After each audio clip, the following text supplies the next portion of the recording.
Fan. 298BB, WIBC HD3, W228CX, Indianapolis. It's Kevin and Query. I throw, you catch. It's not that hard, okay? All right, get the out of here. I'm going to talk a lot about drills and fundamentals. Watch it, watch it, watch it, watch it. On 93.5 Watch it. and 107.5. Boom, baby. The Fan. You know, they warned me about this when Jake Query joined full-time here. Kevin and Query, good Thursday morning. Jake walking in the studio about 10 minutes ago saying, Kevin, I did not get any sleep last night. Sleep deprivation Thursday, baby. So these next 3 hours should be interesting, right? You know, I'm telling you, sleep, I have had a love-hate relationship with sleep for a long time. So that's why when people are like, how are you going to get used to getting up in the morning? I'm like, it's not hard once you're up. You just got to be up. But for whatever reason, I went to bed last night and then I woke up at just like 4 o'clock. And I'm like, okay, well, I'm up. So are we expecting an extra bit of sharpness to you today? A little bit more of wit? That's a good question. What should I expect? I guess we can assess it afterwards. I personally would say wit. Others might say it's snarkiness or short-tempered. I don't know. Oh, boy. But I love the sound of that. Yeah, that's right. You know what? Insomnia, I don't know if you battled that last night. I would say the bottom official to end the Pacer game battled that last night. I'll tell you what, the Pacers, once again, Chris Duarte seems to be a magnet, right, for questionable non-calls, and it happened to the Pacers again last night. Kevin, my concern for the Pacers is not just the fact that they're on a 3-game skid and you keep waiting for them to find some stability, but I've said this a lot. It happens every year where you have the crossover of the NBA into the NFL season, but I think the Pacers are at risk here of just completely losing the city, if they haven't already, and people just becoming completely checked out on them. Yeah, I think that's a great point. I was trying to think last night, when's the last time they've been 6 games under 500? Yeah, I mean, I'd have to look at it, but... I mean, 6 games is a lot, and it's a whole lot when you've only played 24 games. Well, not only that, but season. Just not in the realm of... You know, typically, if they get off to slow starts, you look at it, and other teams do too. Yeah, and they're still like 9th or 10th. Correct. Yeah. But they're like at the bottom of the conference, and you're like, whoa. I mean, you know, the Pacers haven't drafted in the top a single-digit draft pick. I think Paul George was the 10th pick. But George McLeod was the last time they drafted outside inside of the top 10 in the draft. So, I mean, that shows you stability and consistency in terms of year by year, even in your down years, right?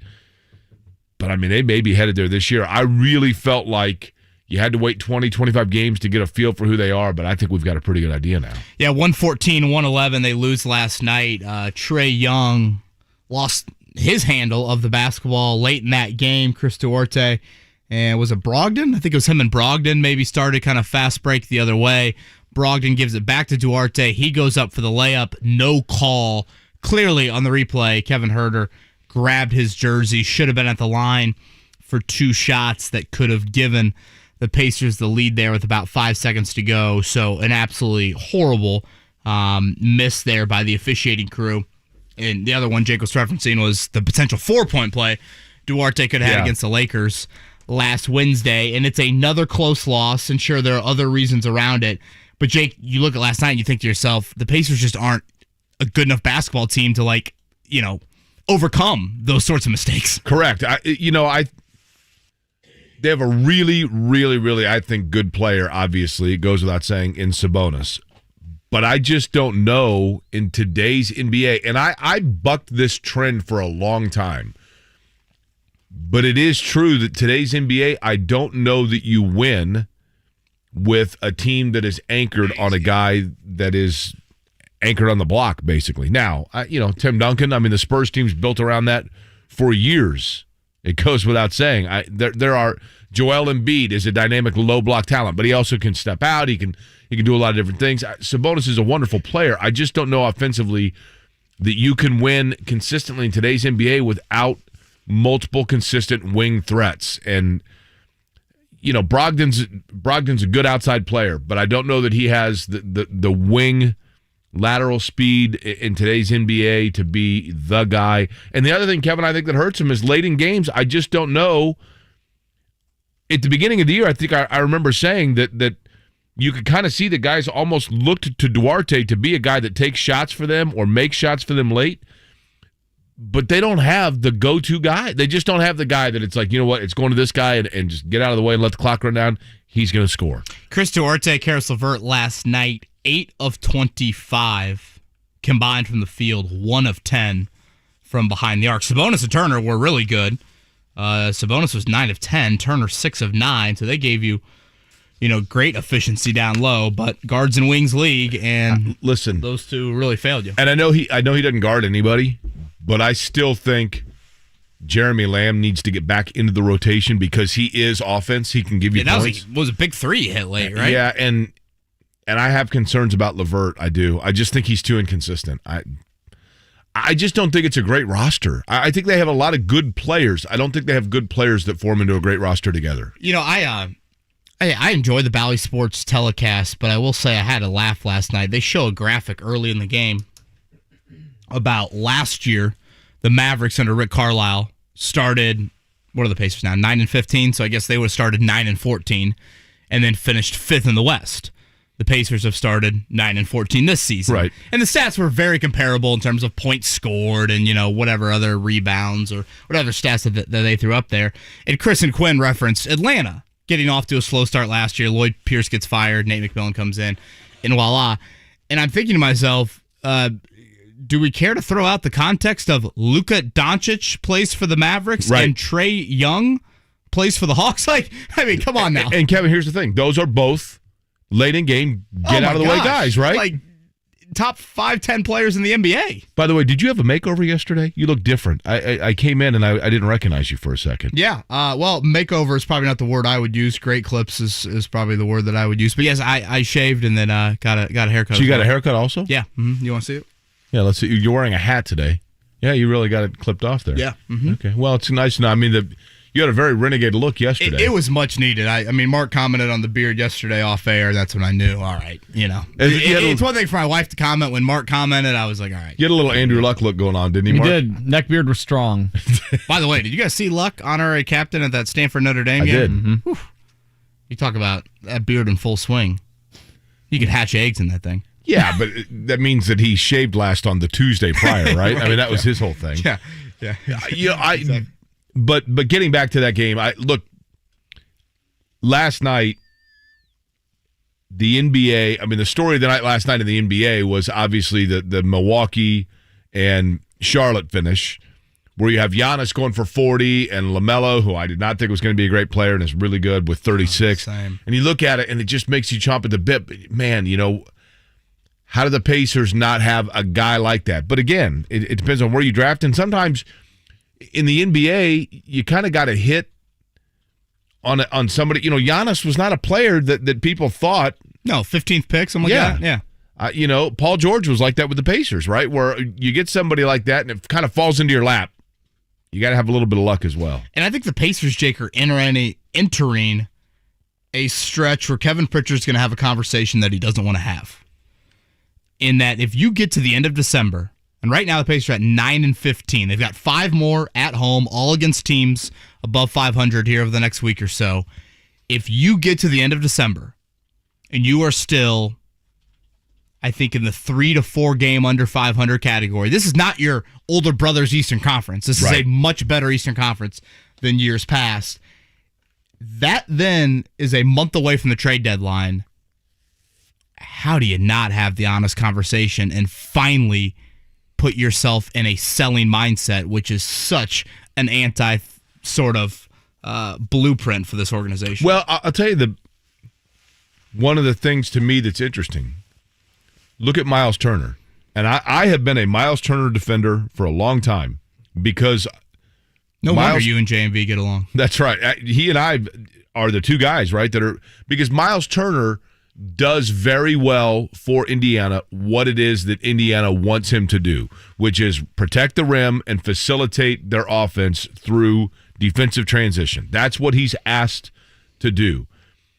The problem is, Kevin, he might do it well, albeit inconsistently, but he might do what it is that Indiana wants him to do. He does well for Indiana, but I don't know that there are many teams that need or want him to do that.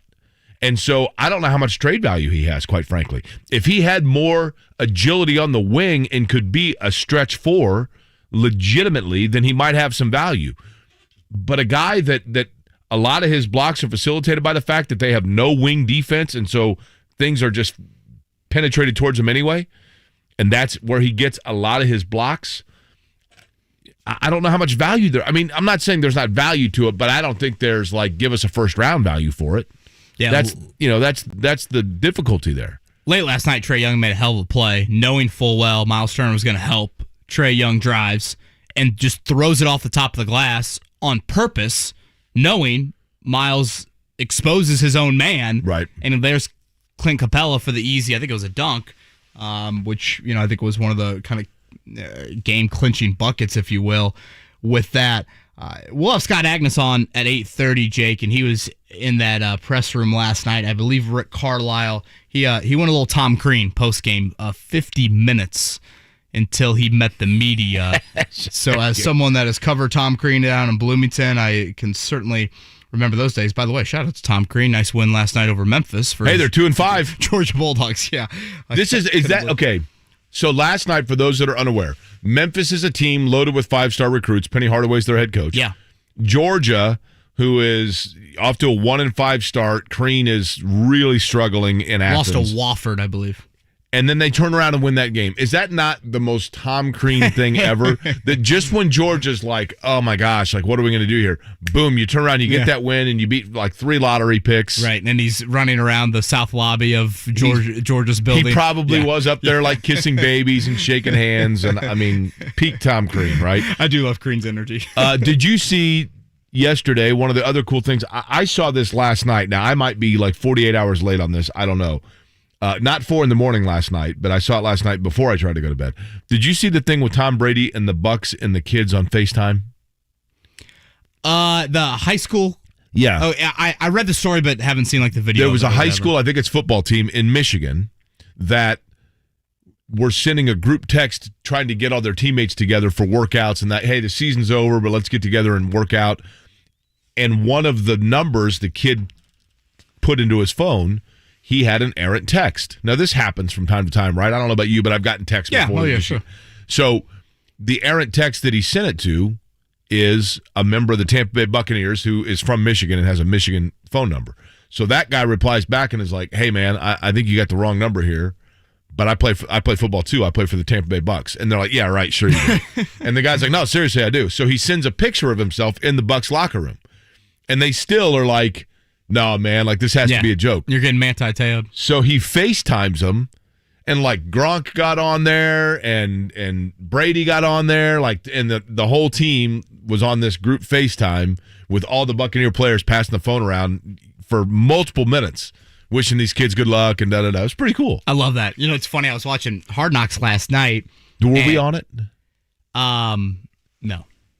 No. Mark, was your hand on it? No, no hands. They led with NFL Network. So did they use JMV because they filmed JMV? So are we still ahead on JMV? I think he might be on next week. No. If they didn't use him, they're not using him. I was going to say that sounds like, well, yeah, we'll give you a ring later. You know, we'll have one more interview. Don't call us. We'll call you. One more round of interviews. But last night, and Mark, you watched it, right? Yep. I found it funny that during the game, there are a couple of moments where Colts players are going up to Tom Brady, during timeouts or even during the course of the game, and either talking to him or just, I would say, treating him differently than other quarterbacks. Kenny Moore was like, yes, sir. Yeah. Yes, sir. Like, now, Kenny Moore was with New England for a brief stint, so I think there's a relationship there. But the one that really stood out to me is Darius Leonard has his punch that we all saw on Sunday, and he forces that fumble, and Leonard says that he always goes and talks to the quarterback after making a play. And he goes over to Brady, and I forget the phrase he uses, but he just goes like, hey, what's up, man? And then keeps on running to celebrate. Like, he didn't want to poke the bear. Right. Like, he runs up to him, and he's like, whoa, and then he just keeps on running. He's like, hey, what's up? And then, does his little, maniac dance after that. And it just was one of those moments, which I've appreciated in Hard Knocks, Jake, where don't sit there and tell me every game's the same, every player's the same, every quarterback's the same.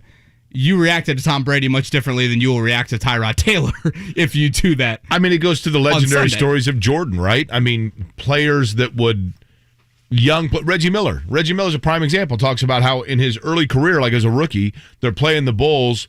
Jordan's having an off game, and he's chirping at him a little bit, and people are like, no, man, like, just pump the brakes. Right. And then eventually Jordan takes over the game and comes back with, you don't ever talk to me like that.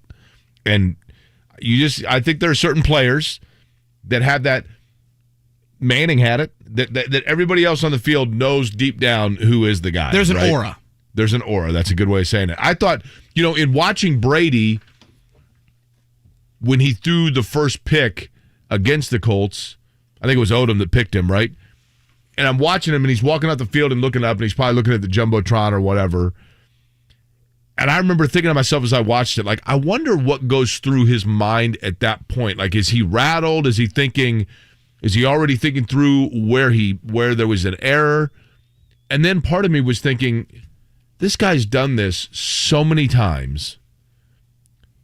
Does he even really overthink it, or is it like, okay, well, I got to wait my turn to come back out again, and that's it? Because I think it's that. Yeah, and that's what makes a guy like that, or any veteran quarterback, different than 60 minutes is a long, long time. It's also a very depressing show on Sunday nights. Once that stopwatch comes, boy, you talk about it's over, right? You talk about insomnia. Real quick, what did you think of Quenton Nelson telling Frank Reich, "Hey, let's run the ball"?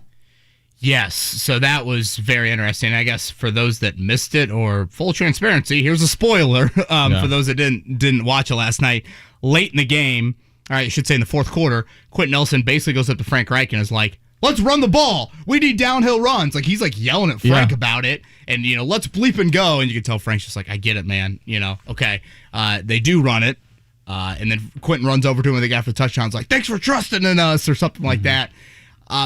It's funny. I've been told that Quenton Nelson, the guy likes to interject himself with Chris Ballard and Frank Reich, I think, a little bit more than the average football player does. Like, Quenton Nelson will send text to Chris Ballard like, "You need to do this. You need to hire this person to be the offensive line coach." Like, there's a lot of Quenton Nelson, I don't think really understands, like, the whole GM head coach player relationship. You're not doing that here with yeah, exactly. Hey, Mr. Smolian, here you go. These are my thoughts. No, I am not, Jake. I just found it funny that Quenton Nelson was doing what we all were saying on Twitter. Quenton Nelson just has the ear of the head coach. It's funny because Quenton Nelson's job is to block, whether it's a run play or a pass play, right? But you think of Quenton Nelson as the clear-out running blocking guy, right? Yeah. And so it goes back to the clip that we use on this show. I mean, with Peyton Manning, he wants to throw the ball. We're going to throw the ball. We're going to throw the ball. No, telling Jeff Saturday, you let me decide what we're going to do. Like, I think guys in football, Mark, don't you agree? What it is that is their bell cow signature play, they want that called every time, right? Yep. They want it called every time. And I think Nelson had a great grasp of where the game was at that point. They weren't scoring in the second half, and I do think that probably was a comment that he saw what everybody did, right? Yeah. He saw what everybody else was seeing.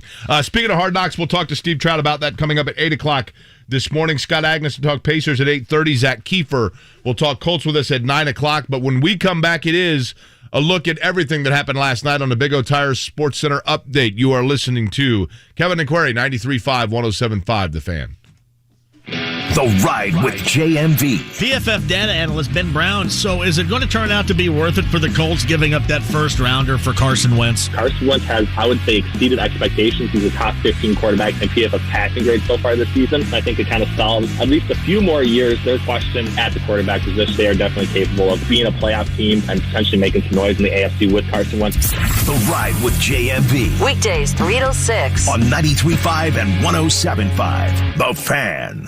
Audible is best-selling audiobooks, exclusive originals, and podcasts all in one app. This holiday season, treat yourself with 60% off your first 3 months. Just visit audible.com for more details.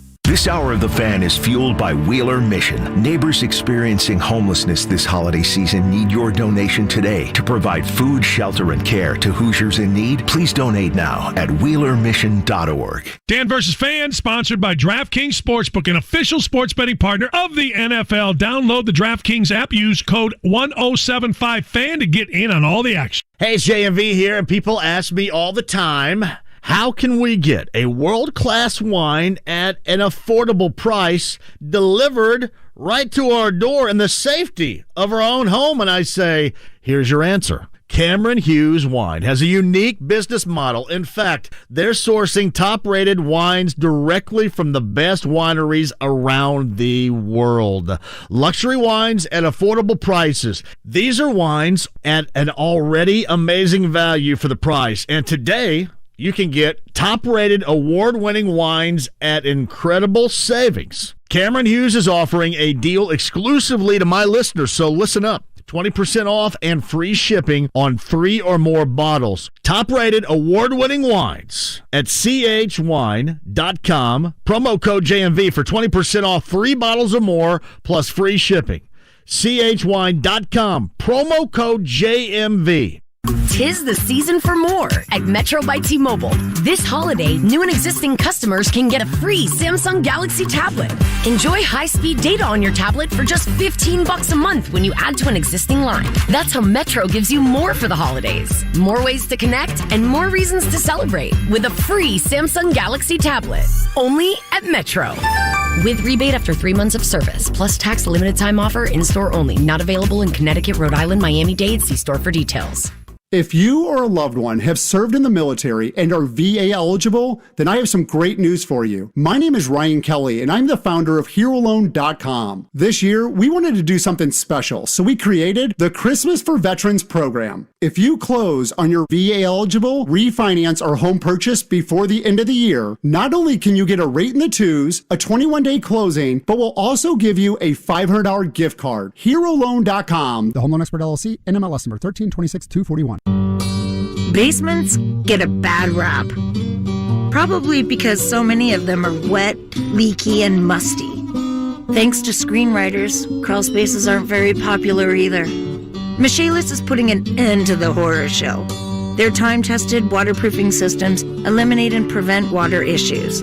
Damp and moldy becomes clean and healthy. And their French drains, vapor barriers, and encapsulation techniques turn crawl spaces into a Disney set. Yeah, okay, that probably went a bit far. But with over 35 years experience, they have a lot of homeowners enjoying their basements again. Think Michaelis. And think how nice it would be to get rid of foundation cracks, basement leaks, damp smells, and all the nightmares that come with them. Water, storms, fire, and foundations. Life happens. Michaelis happens to help you through it. Call 844-FIX-INDY. Make it Michaelis. This Sports Center update on 93.5 and 107.5 The Fan is presented by Big O Tires, the team you trust. All right, it is Big O Tires Sports Center update time here on Kevin and Query. Colts' first practice of the week was yesterday. We did not see DeForest Buckner out there, although he plans to play. Hyperextended knee on Sunday against the Bucs, but he plans to give it a go here versus Houston on Sunday. Khari Willis back to practice. Very important piece. He has missed the last month due to a calf injury, so the kind of underrated safety could be back in the lineup there. The Texans battled several guys with kind of an illness yesterday. It didn't appear COVID-related, but Brandon Cooks, David Johnson, a couple of their key players there did not practice. Yesterday we heard from Frank Reich on the message to his team here in the final calendar month of the year. We acknowledge it today. The margin of error in these last 5 games is slim. It's a slim margin of error. So what do you do about that? You prepare and you focus and you just keep getting better and build the momentum so that we're playing our best football in December and then going into January. Just get in, just do what it takes to get in and feel like we got the kind of team that can go somewhere. 5 games to go, Jake. 4-1 to me. Should be enough. Totally agree. 4-1, yes, because that would mean you split one of those the two big ones. Yeah. Vegas and the Patriots. Those are the two that you got to have circled. Paris Campbell could be back later this month. We'll have to see how that plays out. Have you been to Paris? No. London is the only European city I've been to. I'm hoping that they bring back whatever the word I'm looking for here is. There was a nonstop from Indy to Paris, right? Yeah, that was very popular. And it was the craziest thing being in the Paris airport and looking up at the board, and it's like outgoing flights, Amsterdam, Brussels, Cairo, Indianapolis. Like, wait, what? Then you walk through. We're not on that same level. You walk through the terminal, and it's all these people dressed like they just left, like an Italian fashion festival, and then an entire gate of people wearing Lee jeans and Peyton Manning jerseys, and you're like, oh, okay, that must be the Indy flight. Here's the Edinburgh Outlet Mall clothing. That's exactly right. There's the Americans over there. That's exactly right. One thing to note, and Jake, I think a lot of people will take this as me potentially jinxing the Colts. The Colts and the 49ers continue to be the only two teams in the league without a single COVID issue, now 13 weeks into the season. And I bring that up because we saw it with the Pacers. We saw it with LeBron James, TJ Watt for the Steelers. I mean, there are prominent names on teams in various leagues that have dealt with it. And here are the Colts with several, again, unvaccinated players who don't have to test positive. They can just be a close contact and miss time. And here you go. And you know what? I mean, I'll eat crow here. I know the season's not over with, so I don't want to jinx it like you said. I wasn't like vociferous of it being a major concern, but I thought it was worth being speculative of what happens if late in the year key players are lost because of the COVID protocols. And that was a storyline for the Colts as much as any team in the league heading into the year, and here they are. Peter King literally did not pick them to make the playoffs because he thought they would hit a COVID hurdle and it would cost them a game or two. Yeah, I mean, and like back in August, that wasn't that crazy of a thought. Correct. That's correct, yeah. But so far, so clean on that front. I know a lot of luck plays into that, but still, that has been a big storyline around the NFL. We don't use the word luck when talking about Colts availabilities, Kevin. I get it. You were up at 4 a.m. Pacers last night, they lose 114, 111 to the Hawks. They get jobbed by the officiating late in that game. Trae Young turns it over with about, 10 seconds to play. And then Chris Duarte on the other end lays it up left-handed. Sure, maybe a little bit more aggressive in laying that up, but still, he clearly got fouled by Kevin Huerter grabbing his jersey. It was one of those plays, Jake, where I think the refs looked for the contact like up top. Like they weren't looking for the jersey grab? Well, they were looking for Duarte's hand, ball, like at the rim, and they just totally missed it. And I do think Tony, get your bag and get the hell out of here. And by the way, Tony Brothers, I believe, was one of the officials last night. Yes, he was on the officiating crew. I'm not a big, officiating, oh my gosh, the NBA's rigged. But that's awful. You got to call that. It was bad, but I'm not saying I subscribe to this school of thought, but there is the school of thought of don't put yourself in that position. Sure.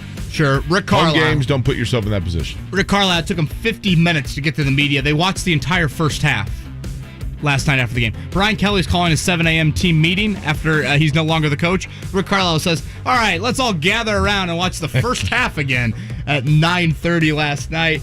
Here was Rick last night on the last play of the game. It was unfortunate. Those of you that saw Huerter grab his jersey, pull him down, and pull the jersey down while he's going up. So that's clearly a foul, and I'm not sure why it wasn't called. But I was very disappointed. And even from where I was standing, it appeared that there was contact. So, it'll come out in the last 2-minute report. You gotta love the old last 2-minute report. Yeah. Full transparency here. We effed up. I don't understand what the last 2-minute report is. Is that like when I was in high school after I took an algebra exam and got a 22% on it, and then the next day I was able to go in and go, where I screwed up was here, here, and here. Mom and Dad, let me sit down with you and explain why Jake failed. Right. I mean, you flunked the test. Yeah. End of story. Trae Young, 33, 10, and 8. Malcolm Brogdon, 27. Sabonis, 22. Like we talked about earlier, Duarte and LeVert go 8 of 25 from the 3. 8 of 25 from the field. 1 of 10 from 3. TJ McConnell got hurt in the game last night, wrist injury. We'll talk to Scott Agness here in about an hour and get a little bit more on that. The Pacers will have the Heat on Friday. No Bam Adebayo for that game. Jimmy Butler did not play last night for the Heat. Thursday Night Football tonight, Cowboys at Saints. It's Taysom Hill under center for the Saints. Cowboys favored by 4.5. In that one, Big Ten ACC Challenge wrapped up last night. Big Ten wins that 8-6. There was a wild game in there. Nebraska and I think it was NC State went like 4 overtimes. 4 overtimes, yeah. There was it 4? It was a scuffle, and one guy who's hurt came wheeling out with his leg on the, which is awesome, with the cart and the whole deal. Yeah. By the way, again, bear with me here. Okay, I'm sleep deprived. Didn't the Cowboys and Saints just play on Thanksgiving? They each played separate teams on Thanksgiving. Yeah, they played on Thanksgiving. Not Saints had the Bills and the Cowboys had the Raiders. Gotcha. Okay. I knew at some point I saw both. You thought the old Thursday back-to-back was happening? Saints playing on Thanksgiving, and I'm like, wait a minute, you're right. Okay. One at 4:30. Both hosted home games on Thanksgiving, but they will play tonight. I believe that game is at the Superdome. Major League Baseball is in a lockout. Owners and players, labor dispute. Seems like they're always in a labor dispute. Granted, this is actually the first lockout since '95. Deadlines spur action, and really there's no need for any deadlines until, what, pitchers and catchers? And do you know what I learned yesterday? And I'm being totally serious here. I did not know. Do you know the difference between a strike and a lockout?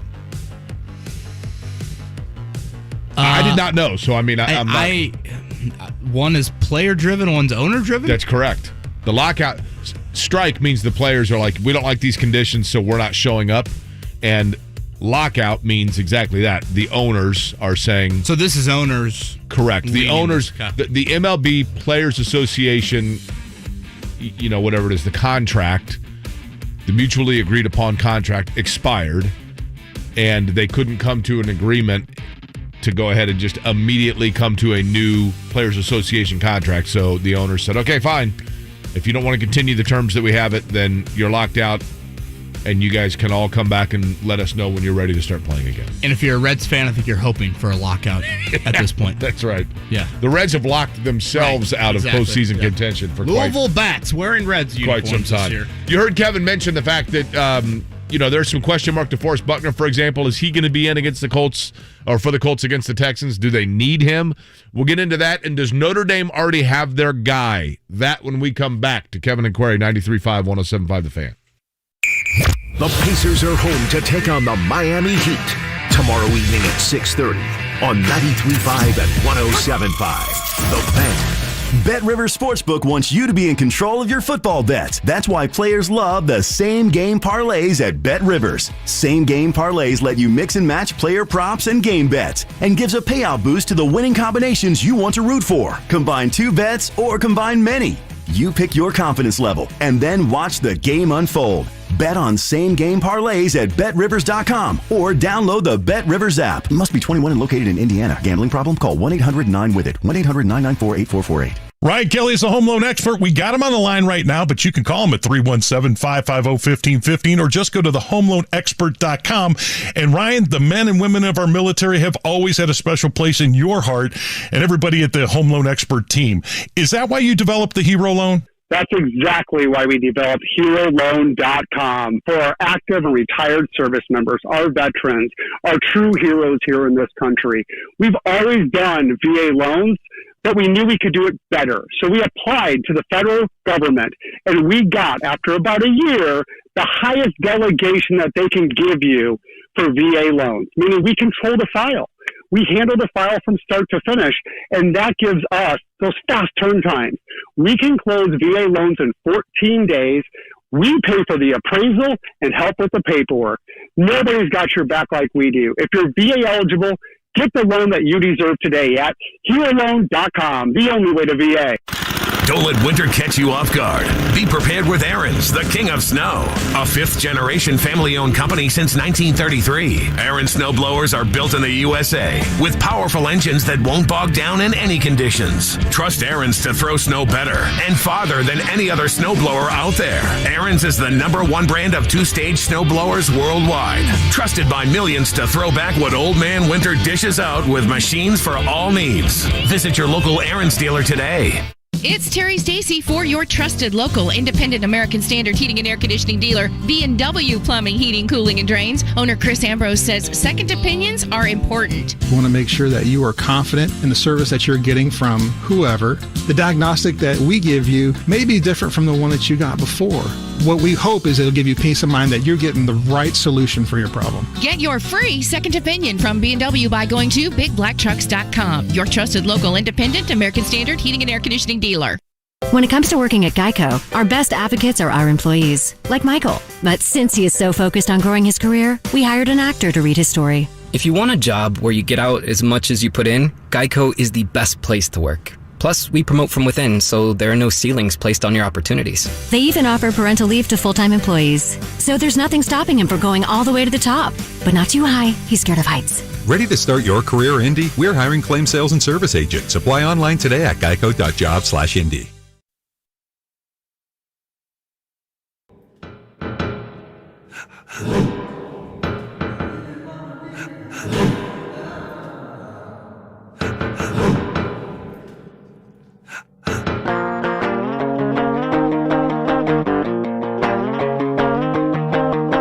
You're listening to Kevin and Query on 93.5 and 107.5. The Fan.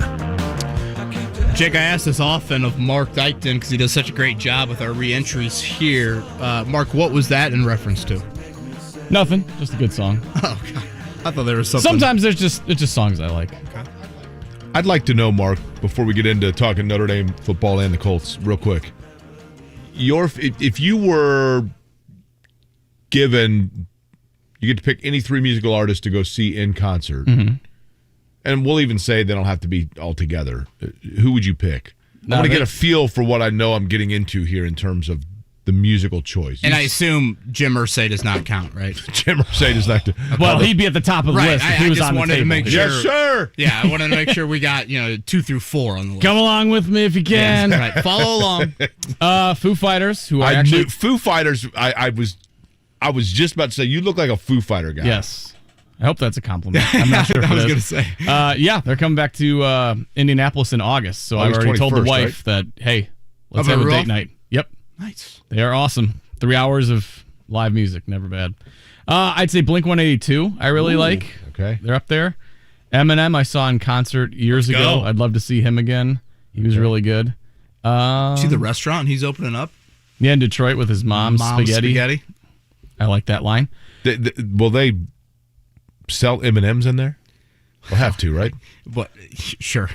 Yeah. I would think, right? Right. Just the only dessert menu. Yeah, right. I mean, which honestly is not a bad thing. Give me a bowl of M&Ms and yeah. Now if we're going like all time, like even bands that are no longer around, like Beatles would be up there. AC/DC I'd love to see live if they were ever doing a live show again, but it's about that. In their original form, both of those would be a challenge. But yes. No, I mean, okay. That's all cool. I got to brush myself up on Eminem's fine. I'm not a huge Eminem guy, but the other two are cool. He is Marc Dykton, obviously our producer. We are going to get to I Gotta Know with Marc. I know some of you have been wondering where that segment has gone. We'll get to that here just before the 8 o'clock hour. Steve Trout, director of Hard Knocks, is going to join us as well. Jake, it sounds like Notre Dame has a new head football coach. Very quickly moving there. And you're the university and you've gone through the old George O'Leary era, which didn't last very long. I think making an official announcement takes a few days to sift out and whatnot, but all signs are pointing to Marcus Freeman, the 35-year-old father of 6, defensive coordinator, being promoted to the head coach of the University of Notre Dame. Okay, here are the two ways to look at this. I personally think it's a good hire. I think it's a good move for a number of reasons. But if you are Notre Dame and this situation presents itself where you're looking for a coach at this time, life's all about timing. And in this situation, the timing worked out obviously in Freeman's favor. But if you had to list just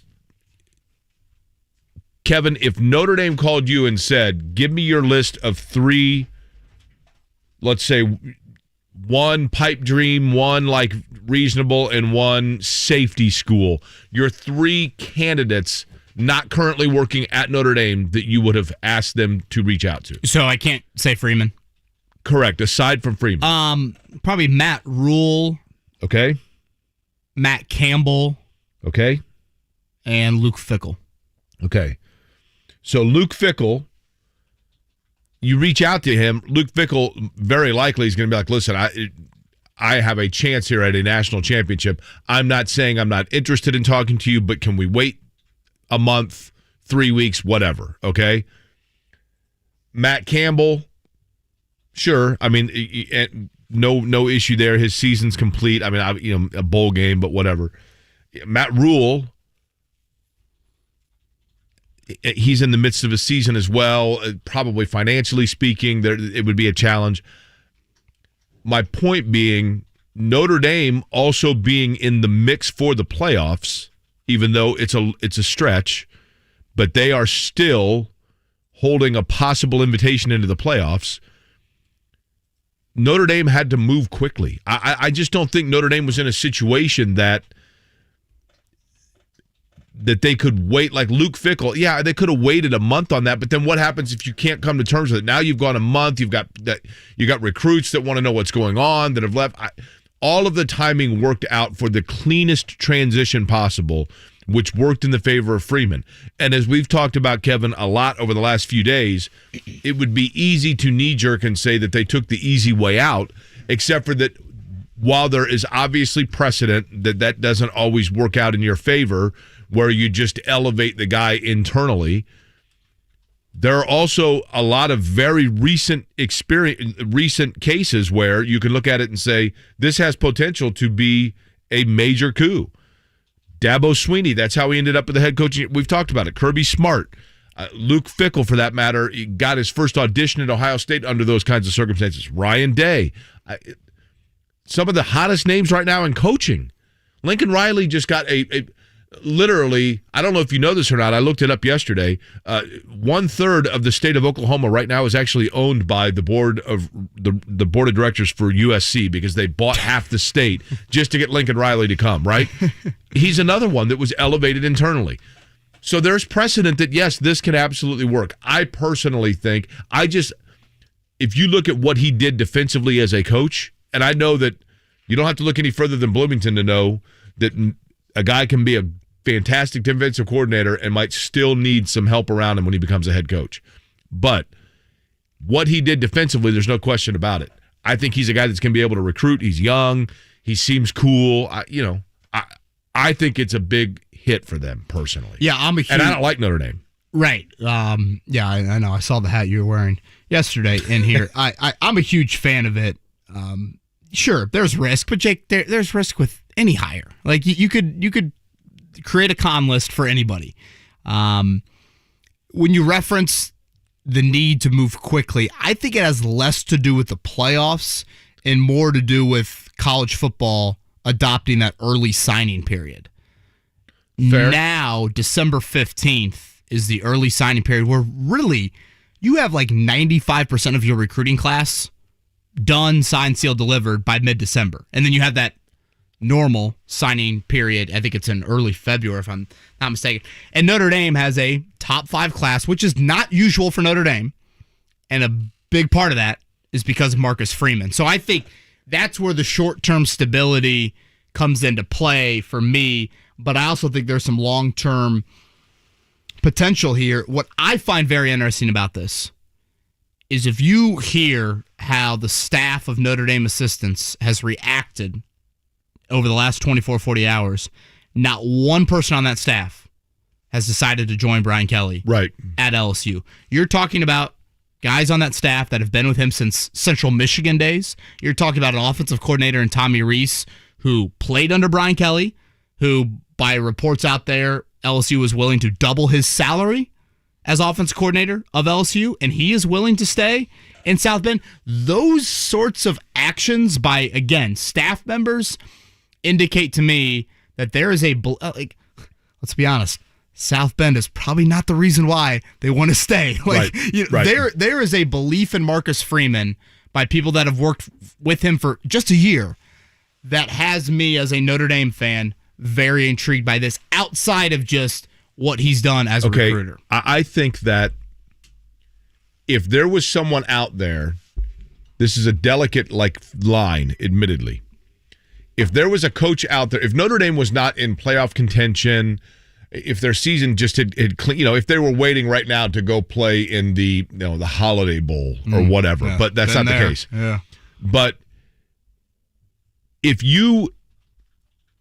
there was a big elevated level of your program coach out there that was the slam dunk, Urban Meyer 10 years ago type thing, then I don't think that you ever make a decision based on appeasing the immediacy of a recruiting class. Because I understand it. I get that recruiting is, but I think there is a danger in making a decision of long-term ramification based on an immediate short-term necessity. Without a doubt.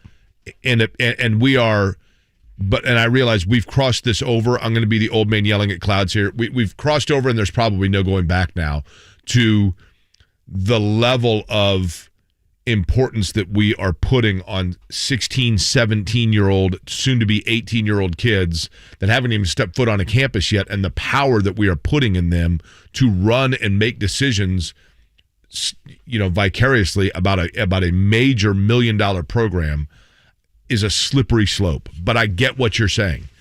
There is some, yes, if you have big-time players coming in and you believe that they've signed on to play for not Brian Kelly, but perhaps Freeman, then that is certainly something that is a tiebreaker in the equation. I just don't know that should be the main reason. I think he brings enough other stuff to the table that's not right. That's a nice icing on the cake. You know what I mean? Yeah, and that's a great point that you make, and I do want to make it clear, Jake, that again, Brian Kelly did a hell of a job. He's a great coach. There's no doubt about it. You don't promote Marcus Freeman without Brian Kelly having this program on an incredibly stable foundation right now. Right. So major hat tip to Brian Kelly again as a Notre Dame fan. Having said that, if you were going to pinpoint, and it's a bit of a nitpick, but if you're going to pinpoint the biggest negatives of Brian Kelly, and you ask people close to that program, I think they would point to two things. The depth of the roster from a talent standpoint, and again, part of that might just be Notre Dame's never going to get there. But with how Marcus Freeman has injected some life on the recruiting front, I think there is some belief you could get a little bit deeper when you talk about the recruiting. And I think number 2 on that list, and I know this sounds weird to say after the season IU just had, but the iconic moment of IU's season last year, non-Michael Penix play against Penn State, is probably how the players reacted to Tom Allen in that post-game interview on the field, I believe at Wisconsin, after they won up there. I remember that. And you saw the raw reaction to players and Tom Allen.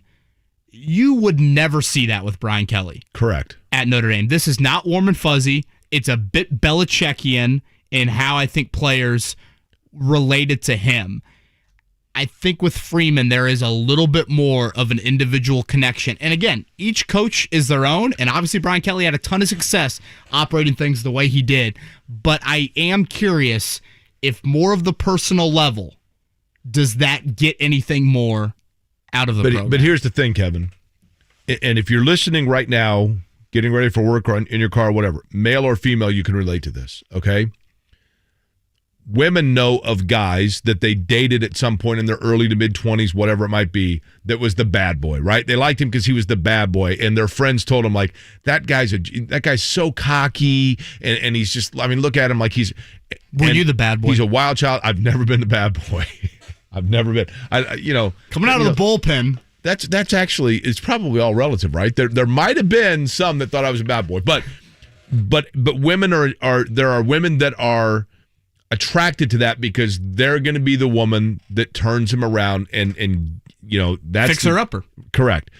Likewise, guys, there are women that they're super hot, but guys are like, their friends are like, man, I'm telling you, that woman's kind of crazy. Like, you got to be careful. Like, her last boyfriend said that, and I don't know. I mean, she's so good looking. Like, I'm telling you, like, I don't think she will be for me. And then inevitably, at some point in the course of the relationship, they find out, you know what? They actually are exactly what, like, everybody warned me they were going to be. In Brian Kelly's case, he's a heck of a football coach. But right now, the things that I read from some people from Notre Dame about him are the exact same things that when he left Cincinnati or when he left Central Michigan to go to Cincinnati are the exact things that were said about him at that time. And people said, look, this is a good football coach, but he's also a guy that if the opportunity strikes is going to leave you at the drop of a hat, and then you're going to be left standing wondering what happened. That's exactly when Notre Dame, when you took him, you were taking the guy that did that to Cincinnati. And guess what? 10 years, it's like, no, we're Notre Dame. We're going to turn him around. The most sobering thing for Notre Dame now is the reality of the fact that to at least one coach out there, it was a stepping stone job. And Notre Dame never should be a stepping stone job. And that's a hard thing for a lot of people to swallow. Mark Dykton, let's get to I Gotta Know. He's got questions. How about a game? They've got answers. Hey, I'm more of a cornhole man myself. Sports, music, movies. What? High fashion. That Hansel's so hot right now. And everything in between. You ever seen a foot with 4 toes? It's time to get a glimpse into the mind of Mark Dykton. Stop it, you're scaring me. It's time for I Gotta Know on Kevin and Query. Okay, you two punks, I want a good, clean fight. Let's get it on! Ooh, boy. Look at that. How about that? Got some new Did sound Hard here. Knocks produce that for you? That was all me. God, Mark Dykton. Look at that. Mark, are you in the lab here like until 6, 7 o'clock at night? The option is Scotty are burning midnight oil. That's right. Do work or go home to 3 screaming girls. So occasionally I stay here. All right, we'll start out with an easy one. Is there any reason the Colts should be sweating the Texans on Sunday? None. They stink, Jake. I mean, it's hot down there.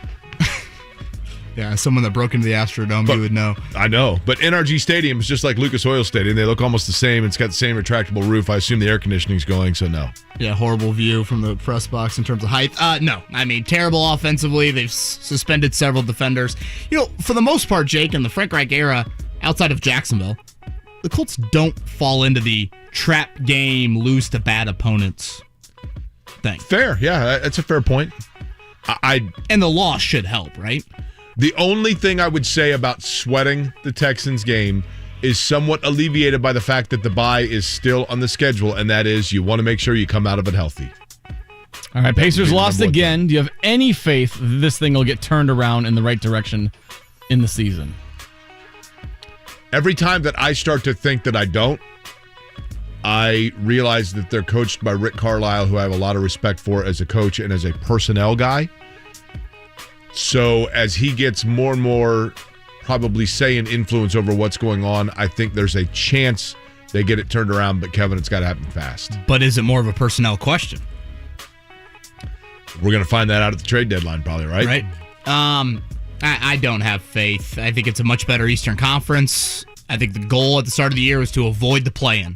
Could you get to the top 6? Oh, they're avoiding the play-in so far. Yeah, they are. Yeah, that's a great point. 13th in the Eastern Conference right now. I don't see them getting there. I know there's a TJ Warren update. Jake, there might be a better chance you play for the Pacers again before TJ Warren does. I don't think personally, nothing to base this on but tea leaves, I don't think we see TJ Warren play this year or possibly again for the Pacers. Wow. Scott Agness will join us here in about a half hour to update us on that. All right, I don't know if you guys are Spotify users for your musical tastes and stuff, but at this time of year, Spotify does a Wrapped thing where they sum up your musical listenings. No, how could you miss for it the yesterday? Year. Everybody had them. Do you have a artist that you listen to the most this year? That is a fabulous question. Mark, I think we might have the same one. The Weeknd? I was going to say Coco Melon. Oh, see, my only my 2-year-old's into Coco Melon. Really? No, my 4-year-old is into The Weeknd of all things, and then the 2-year-old is into The Weeknd, like the Super Bowl halftime act. Save Your The Weeknd? Tears, Blinding Lights, yeah. Oh, wow. So that was the top of my Spotify because they took over, and then my 2-year-old is obsessed with Back to the Future, so Huey Lewis and the News were paying a visit on my top 5 Spotify with Power of Love. So that shows you where my kids are at in their musical listenings right now. Well, I can at least relate to one of those. Huey Lewis and the News. In the last year, Guns N' Roses is always going to be a staple for me because they're the greatest band ever assembled. But now, is that just like everyday car ride or car trip? A lot of gym time with Guns N' Roses. I've seen them in concert a million times. Yeah, if I'm driving. But I have 3,000 songs downloaded on my phone, right? In the last calendar year, the two bands that I listened to the most that I had not previously, and I know it makes me sound old, Oasis and The Verve. I like both of them. Do you have a favorite Gallagher brother? Phew, man. They both are equally unlikable. They are. They're like Brian Kelly, right? They're not likable, but they're darn good at what they do. Boy, that's a compliment. Right. Last one, the famous house used in the first two Home Alone movies is available to be booked on Airbnb for $25 a night as part of a special promotion with the new movie on Disney+. If there's a house from a movie or show you could spend the night in, which would it be? Oh, this is easy. Wait. It's only $25? Yeah. It's all going to charity or something like that. But Man, it's a whole sign me up for crossover. that. They did that with what is Chicago suburb? Yeah, northern suburb. But they did that something similar with Scottie Pippen's house, where it was like to go Scotty, with the NBA championship. There could be a lot of things in there. Yeah, Scotty's got a lot of stuff going on right now. But yeah, $25, and it obviously will go very quickly. But you can hang out in the McAllister household. I would say the house from Full House. Okay, that's not bad. Is where I would go. That was a very consistent TV watch of me back in the day. 2 years ago, I was in Los Angeles. I went to the house where Fast Times at Ridgemont High, the Hamilton's house. I think I told you guys that. I went to that house. The lady couldn't have been nicer. And told me fascinating stories about being the homeowner of the house where it was. I also went to the E.T. house. That guy was really nice. But I think the one I'd pick would be the house, I think it's in Cleveland, from A Christmas Story. Leg lamp and everything? Ooh. That was broken, you know. It was a major award. It was a major award. As long as the Bumpus' dogs don't come in and eat dinner, I think I'd be cool with it. That'd be a cool place. What would be your answer? Man, I think I would go... And this isn't even a show that I was a huge fan of, but the Entourage, Vincent Chase's house. Yeah. I'd hang out there. Sure. Yeah. That looks like where Lincoln Riley, I think. Yeah, I think that's just him or Cliff Kingsbury's pad is what just that looks like. I didn't realize that Lincoln Riley was, I think, 33 when he got hired to be head coach. Timing. You talk about like the first time head coaches, they also were young. Like Dabo wasn't even 40. Kevin, I'm telling you, life is sometimes always about timing. And speaking of timing, by the way, it's time for us to talk to Steve Trout from Hard Knocks, which we'll do next. This is a sports town. You're a guy. Or gal. So 1075thefan.com is your website. From the Colts to the Pacers, from IndyCar to Indy high school sports, plus coaches' interviews, event info, free stuff, and beer. There's no beer. My bad. Plus blogs and podcasts from Kevin and Query, Dan Dockich, and JMV. And you can always listen to us live from anywhere on planet Earth. 24 hours a day. All at 1075thefan.com. Presented for the people by Caesars Sportsbook. The Goblet has dropped. Download it. Must be 21 and up. We are currently locking mortgages in the low twos and have a 21-day closing guarantee. TheHomeLoanExpert.com. NMLS number 1326241. All right, the NFL regular season's heading into the final month of the year, and they're giving us a big Week 13 matchup between the Cowboys and Saints tonight, and FanDuel Sportsbook is about to make it even bigger. Because FanDuel's giving new customers 30-1 odds on either team to win. That means you can win $150 on a $5 bet if you bet either team to win. So both teams are in losing streaks right now. The Cowboys have lost 2, Saints have lost 4. The Cowboys have had COVID issues, and the Saints are going in with Taysom Hill tonight. I'm going to roll with the Cowboys to get back on track, to get a little bit more leeway in the NFC East. FanDuel is sports betting made simple. That's why they're always hooking you up with great offers like this one. Plus, they're the #1 rated sports app in America because their app is safe, secure, and easy to use.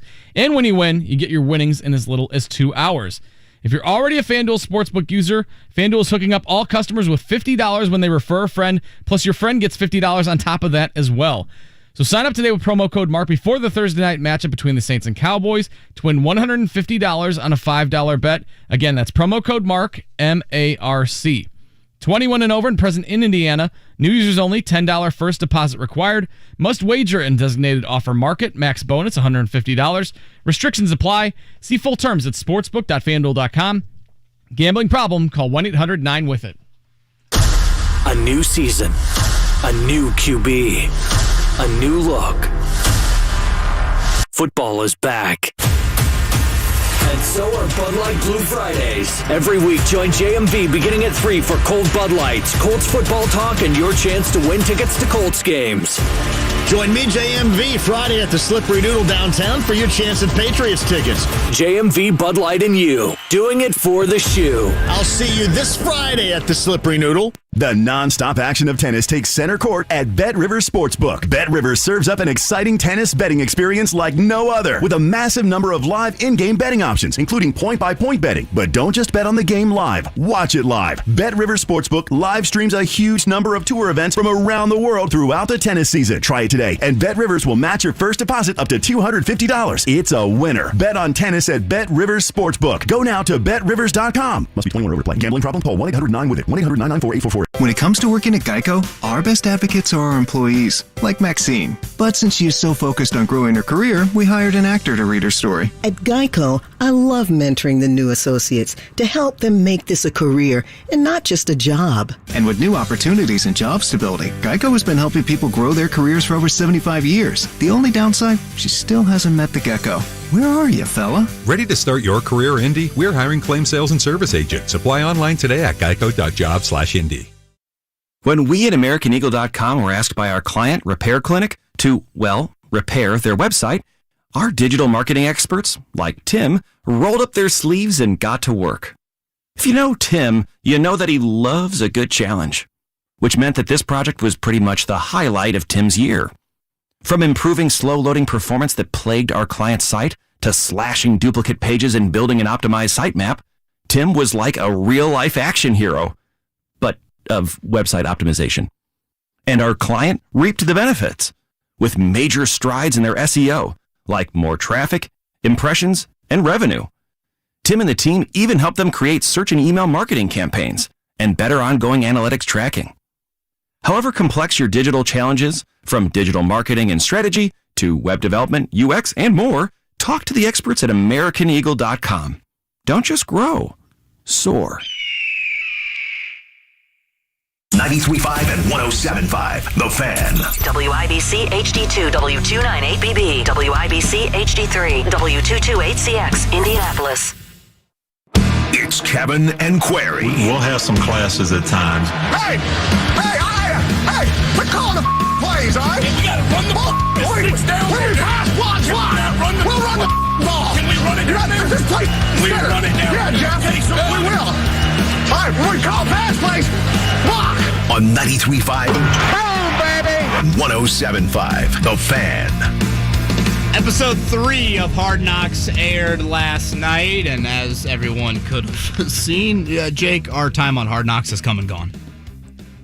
Still plenty of archive footage, Kevin. Well, yeah. I see a lot of Bart Starr on NFL films, and it ain't like he's playing still, right? So keep on I don't telling rule it yourself out. that. Yeah. Joining us now on the Payless Liquors hotline, we will not ask him about that, I promise, and pester him. But he is the director of Hard Knocks, Steve Trout. Steve, appreciate your time. First question that I have for you right out of the box, quite frankly, is this is the first time that you guys had a show centered around a game that was a loss.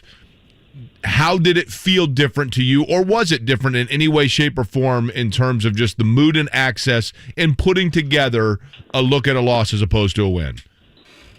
Yeah, good morning, guys. No, look, nothing changed one bit from the putting of the show together to the access to any of that. It was, the only change you see is that at the end, at the end of the episode, there is no, if you will, happy ending to episode 3, but what we've learned over years is it's a loss in a way is as compelling, if not more compelling, than a win. Steve Trout, director of Hard Knocks, joins us after every show, and he is with us right now. Steve, my 2 favorite scenes last night, the Darius Leonard, Tom Brady moment of typically the maniac is full-on talking you-know-what throughout a game, and he saw Brady face-to-face and decided not to. And then Quenton Nelson basically telling Frank Reich, let's run it. Let's get downhill. Obviously, a huge storyline exiting Sunday's game. Anything you can share about those 2, snippets in particular, whether, kind of the mic'd up, part of it, or how those became, pieces in the show? Yeah, it's great. I've got a team there, usually 2 or 3 other directors, and so we're kind of bouncing around the field listening to our game wires, and we take notes on our phone throughout the day and are texting each other. And those were two of the, starred moments we text each other. Just, first of all, they're human. And I love that they stuck out to you because they weren't, they're not exactly X's and O's moments. They're human moments. I mean, Darius can still be a fan of the greatest quarterback of all time. And then this team is not a, dictatorship. There's something really cool about the coach, having a player come and talk to a coach about play, and the coach agree. And, there's something very unique and very special about that. And, people ask, do the teams have a say to what goes on? No, they can seek a competitive edge stuff, but this team is transparent. They're not trying to hide anything. And I love the fact that those both were part of the show. So how many, during a week, how many players are you miking up at practice, and how many get mic'd up on game day? It all depends. It's multiple players a day at practice, coaches too. And then the game day, it's the number changes, but it's always in that, 4 to 7 range per game. Player and coach? Correct. Gotcha. Here's a really odd question. Steve Trout, director of Hard Knocks for you. When you have players mic'd up and you're going through the audio, you've done this a long time. You've been around this. Mm-hmm. Are you able to tell if comments or emotion from a player that is mic'd is non-authentic and is because they know they're mic'd? 100%. I love you brought that up. Yeah, we all have a radar, and we can tell the second a guy comes out of the locker room. Sometimes players are talking to themselves, and you can tell right away. Maybe they do it every week. Some will do it, though, because they know they're mic'd. And we're not going to use it. Same thing we tell the guys in the building. If you start hamming it up to the camera, we're not going to use it. But, yeah, you can tell right away. And I'm telling you, in one of the comments during the game, I think it was Kenny or I forget who it was during the game. It was in the show when he tells one of the Bucs assistants, look, we got no prima donnas on this team. This is just like college, that there's no one above the team. He goes through to there's no fakeness. It's all genuine. I'm telling the truth. It's not just because I'm talking to you guys, not just because I've been with the team. There's something very unique about this club. Steve Trout, director of Hard Knocks, joined us here on Kevin and Query. And Steve, I don't know, maybe because I'm a little bit in the industry, I kind of nerd out on this stuff, but your guys' transitions are absolutely incredible. The cinematography of every show just has me kind of in awe. Hell, you guys made the White River last night look like, the Pacific Ocean off a Hawaiian island. I was like, what in the world? I could have my honeymoon here and have saved a lot of money. I'm curious specifically on the drone footage. I know nothing about drones. Walk me through that process, how you decide to use them. I assume that's something that's been new to Hard Knocks. We all know the wild drone footage you guys used, I think, for the Cowboys facility a couple years ago. But when did that element come into play, and how do you guys use that? Yeah, drone technology has gotten so much better over the last couple years. And so what it adds is it's not a heavy lift in terms of production because we have access to some of the best drone operators in the world. So it's a very easy lift, and they're creative, cinematographers with the joystick. So we hire them, and we have many that are basically our A-list, and we bring them out to the game, and we can't take any credit for that because we just let them loose for a couple hours before the game and let them go find some shots. Do you guys get input, Steve, from whether it be from inside the complex or even from the city of Indianapolis at all, input and or request on what visuals to use of the city? I mean, look, it really is a great Chamber of Commerce thing for the city of Indianapolis, right? To see people seeing the beauty and bumper shots of Indianapolis. Do you get input on what or where to acquire those? No, not at all. We've asked them, we're trying to find it. And you guys know some, please send them my way. Some more off the beaten path, really cool murals. Or, we're going to get all the main stuff you see downtown. But if there's some really cool stuff that's behind a building or, we've gotten a couple of them. We've asked the team, just people who have lived in Indy for years, for those kind of, to steer us in the right way. But we're always looking for the stuff that's off the beaten path. And no, we love the idea of tackling a city visually. So we've spent several days down there capturing the city as it looks and in a way that fits in the show. I want to go back to something that you said just a minute ago. Steve Trout is our guest, the director of Hard Knocks. He's on the Payless Liquors hotline. When you said the Colts are unique, what about this franchise or this collection of people has stood out to you or surprised you that you did not anticipate when you began this project? That exactly what was said in that game, that there is no me first player. I think it's hard to find a team in professional sports where they've all bought into the team is bigger than us mentality, and that means everybody, in this case, all 53. I really do think that's unique. Most teams are going to have a guy who wants the spotlight or speaks out or demands the spotlight. And it's clear it comes down from the top. It's coming from coach, it's coming from ownership, it's coming from Chris, that you step foot in this building and it's a different thing. It's a team first mentality, and it's showing in what they've done to come out of their slow start.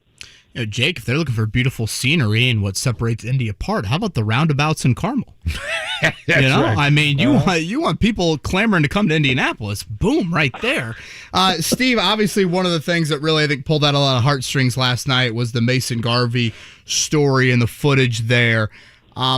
What is that aspect of filming like for you guys? I mean, to me, it's much, much different than what you're doing, inside the building, micing people up, a little bit more behind the scenes, stationary cameras and that. Where is that balance and just, kind of meshing all of that together when you're putting the ultimate final product together each week? Yeah, I think what we need to do for this show is if this is purely a football show, we've all failed. So you got to make this a human show and a character show. And I was at the Garvey's house for Thanksgiving, and it makes being away from my family absolutely worth it. Because I texted Kenny last night. I said, and I've seen rough cuts of the show, so I know what the scene looked like. I was there, but it was so dang powerful to be there and to see the love that they have for Mason, the love they have for each other's family. It was really moving, and so I told him I hope we did your story justice, and I love the fact that we had his biological mom and his second mom together at the game. For a good 5 minutes, you didn't care that he played football in the NFL. He was a young man who has a special connection to a young boy, and as a result, these two merged families create a really cool story. So that's the character part. That's the human part. That between that and also seeing Coach's birthday. For a second, he forgot that he was the coach of the Colts, and he's a grandfather and a father, and he's human. He puts his that's the goal. We're trying to balance the football and the X's and O's and the Tom Brady's with everything that's happening outside that facility. When you look at the completion of an episode, and you're able to go back and kind of evaluate the project, what % of the show is material that organically fell into your lap and therefore you redirected towards it? And what % is stuff that you had in mind and then went out and sought the pieces to complement your vision? Wow, that's really good question. I don't know is the best answer right now. Like Kenny's a good example. We found out they were having Thanksgiving together, so probably a week ahead of time. That wasn't staged. They were having it. So things like that are just our chance to be the fly on the wall and document things as they happen. The game, obviously, we can't control the game. Coach's wife let us know about the birthday party a while ago, and we were in on surprise, for a good while. So it's pretty much, most of it, because it is a true documentary, guys, is that we're capturing it as it happens. It's rare that we are setting something up to do it just for the show. And if we go home with the guys, we say, look, what are you doing right now? Like, well, I'm getting worked out. Okay, great. Let's capture that. We never say, okay, will you do this or will you do that? Or, we went home with Darius in episode 1 and saw him with his daughters. He was in his morning routine. So the goal is to make it a vast majority of things are just happening as they're happening. Steve Trout, director of Hard Knocks, with us, and I would say I hate surprise parties as much as Frank Reich does after watching that last night. Steve, bye week coming up. Anything different show-wise during the bye week? Absolutely. The whole thing will be different. We're so excited. This provides an opportunity for us to really do something different. There's more featurey stuff? So, yeah, I mean, look, we're still going to document bye week, but you're going to see what guys do on a bye week. And, there's things called like a bottle episode in episodic TV where it's an episode that, doesn't have to fit in with the other ones. It just kind of stands alone. And we don't need to tie it into a game or anything. And we've never had the opportunity to do this because normally when we've done these season embedment shows, it's aired a couple months after, and we don't really focus a lot on the bye week. Well, this one, we're doing a full episode on the bye week. So we're really excited to do something different here and to make it a unique Hard Knocks episode. And I'm telling you right now, we're going to be all around the country because we're following guys all around the country to do, visit family or whatever. We're booking our trips now. It's going to be unique. And then last one from me, Steve. You mentioned that basically the competitive control would be the only thing the Colts would want to remove stuff. What percentage of stuff have the Colts seen competitively and been like, I don't want that in there? Oh, the only thing is normally is chalkboards behind the players in rooms. A lot of times which we don't even see, but there may be a play call on a chalkboard or something. So there.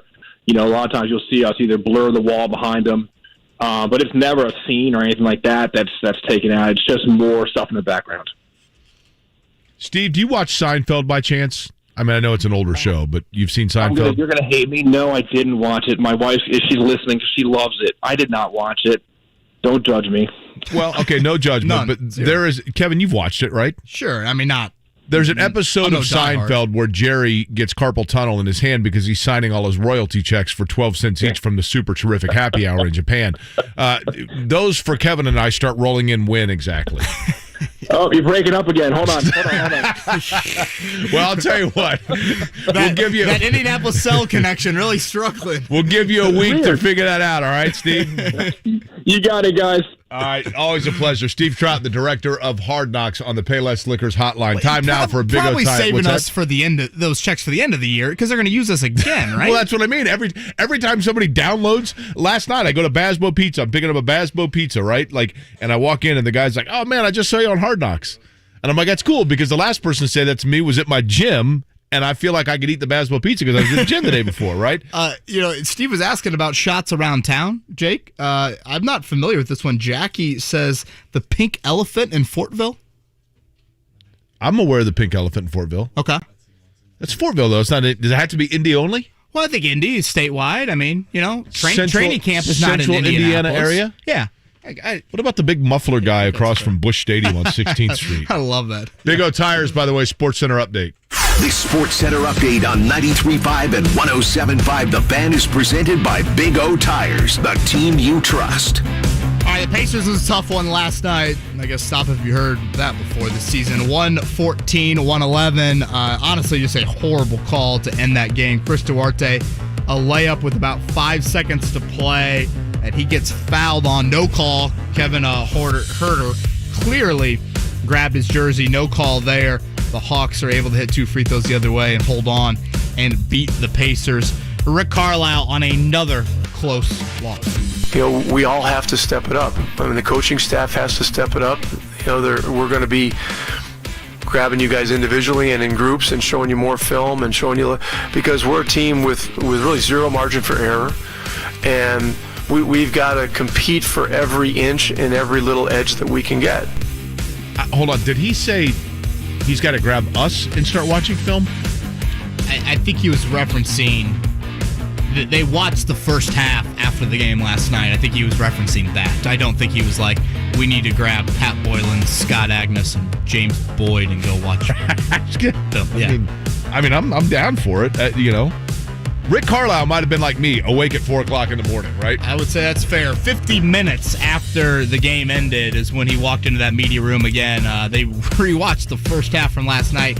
There was one thing where he's talking about, basically his big angle, Jake, to the team was we got to play with more force. He also referenced playing harder. Like, when the hell are we going to get past this point where we are questioning the Pacers' effort? a good question. Really good question. He just said there's no margin for error. If there's no margin for error, how is effort something that's being questioned way too often? I've got to wonder if Rick Carlisle, and I don't think this is the case, I'm saying it kind of rhetorically, but like, is Rick Carlisle at any point going to be like, what did I sign up for here? I don't think that's that crazy of a question. I think there are going to be some conversations that take place over the next year between Rick Carlisle and Kevin Pritchard of getting, I'm not saying they're not on the same page in terms of the roster, but I think there are going to be some tweaks made. I think you got to have those questions in the next month or so with that trade deadline. Yep. In early February, 9-15 on the year. The Pacers now, they have the Heat on Friday. That's a part of 5 in a row. Heat blown out last night, by the way, at home to Cleveland. Bam Adebayo, a thumb injury. He is out. Jimmy Butler didn't play last night either. Wizards, Knicks, Mavs, Warriors. Probably, 2,000, 3,000 Steph Curry fans will be in the building for that Warriors game. So we'll see how the Pacers respond on this homestand. Colts' second practice of the week is today. We mentioned DeForest Buckner did not practice yesterday, but does plan to play. Hyperextended that knee. He thought, kind of worst case scenario, but was able to tape it up. Stability good to go. Came back in that Bucs game and honestly played pretty well. Khari Willis back to practice as well. So he has missed the last month. He could return this Sunday in Houston. Several veterans missed practice yesterday. Jack Doyle, Ryan Kelly, Darius Leonard, Quenton Nelson, Andrew Sendejo there.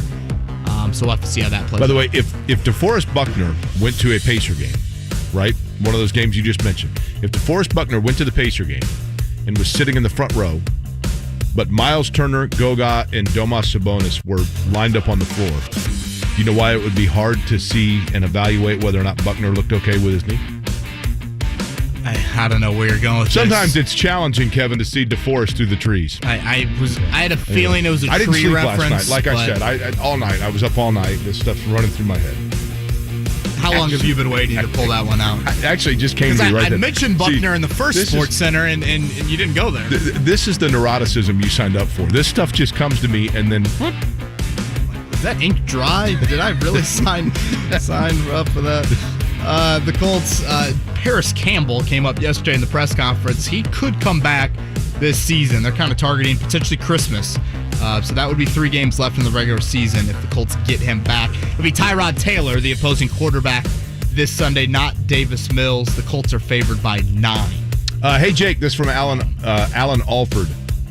Regarding the pink elephant in Fortville, Mount Vernon actually just won the football state championship, first time in school history. They're going to be in the Fortville Winterfest parade this Saturday. They should work that into Hard Knocks. There you go. State finals in Lucas Oil. That's right. Tying Cathedral, Jack Doyle. There you go. Thursday night football tonight. Cowboys at Saints. Taysom Hill going to start for the injured Jameis Winston. Cowboys are favored by 4.5 in that one. The Big Ten holds on to win the ACC Big Ten Challenge 8-6. We have a lockout in Major League Baseball. Jake, for those that missed the first, thankfully you didn't have a DeForest Buckner-like joke in the first Sports Center. That's right. But will you explain the lockout strike difference?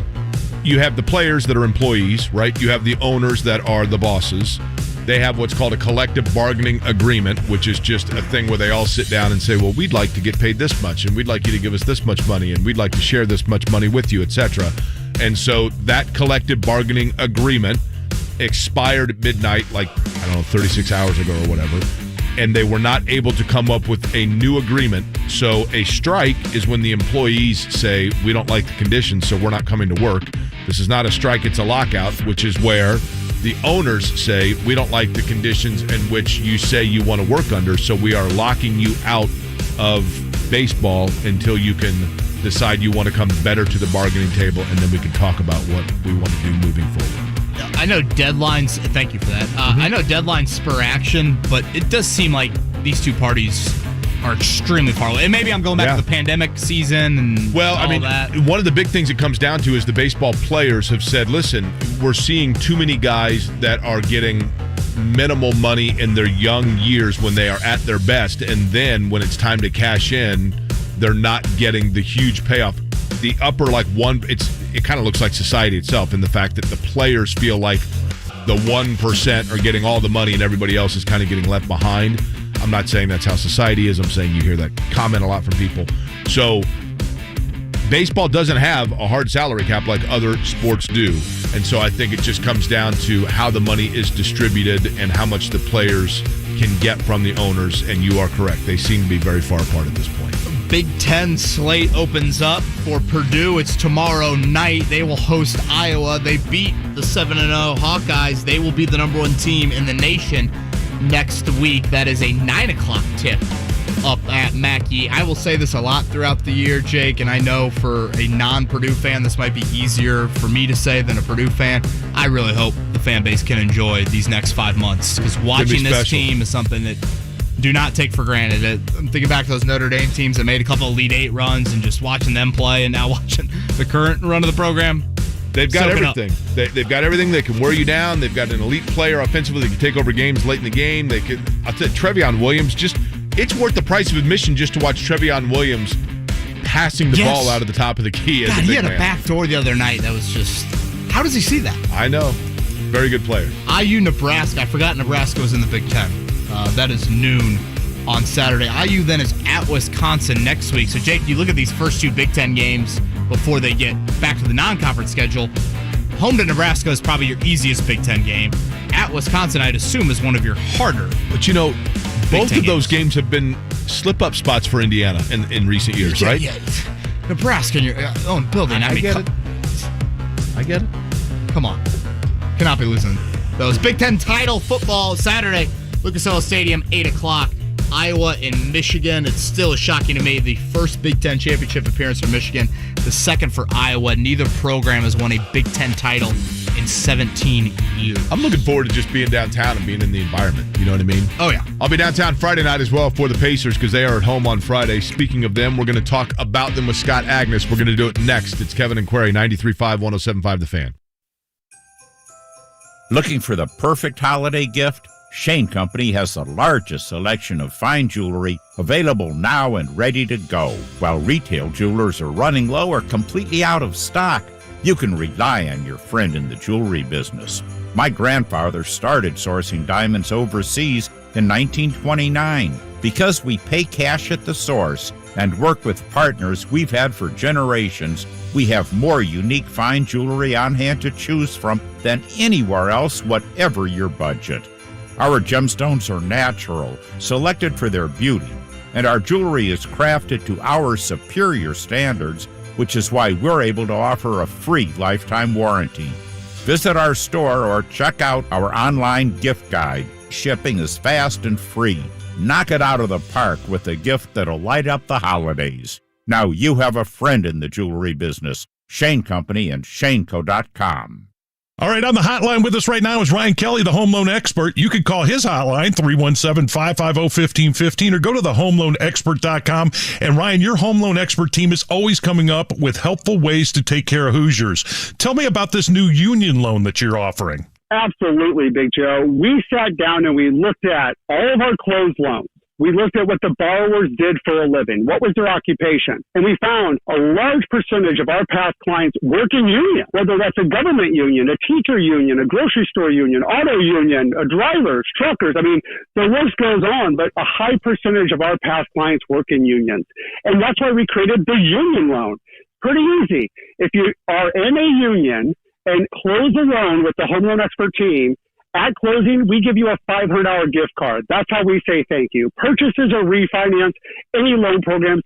If you're in a union, $500 gift card at closing. Apply for the union loan today at thehomeloanexpert.com. Christmas Nights of Lights at the Indiana State Fairgrounds. Over 2 miles of amazing drive-through Christmas light show synchronized to music broadcasting through your car radio. Millions of LED lights dancing to both traditional and new rock and Christmas music. Christmas Nights of Lights is open nightly, including all holidays, now until January 2nd. New this year are reservations only. Timed entry admission to prevent long wait times. Tickets must be purchased online ahead of time. Visit ChristmasNightsOfLights.com. Christmas Nights of Lights has been associated with extremely high levels of entertainment, joy, and fun. Please make sure you are well prepared for Christmas Nights of Lights to be one of your family's favorite Christmas traditions. If it's after lunch, I probably wouldn't have fed them to the Titans.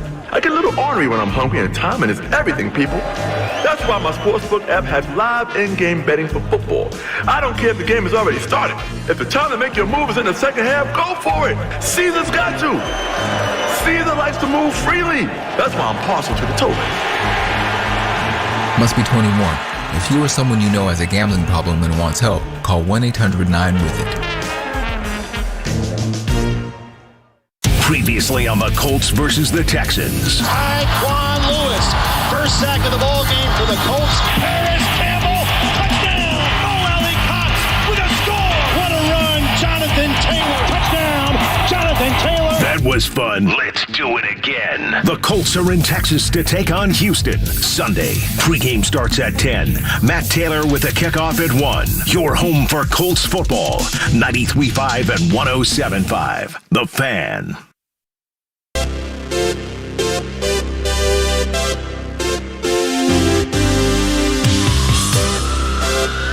You're listening to Kevin and Query on 93.5 and 107.5. The Fan.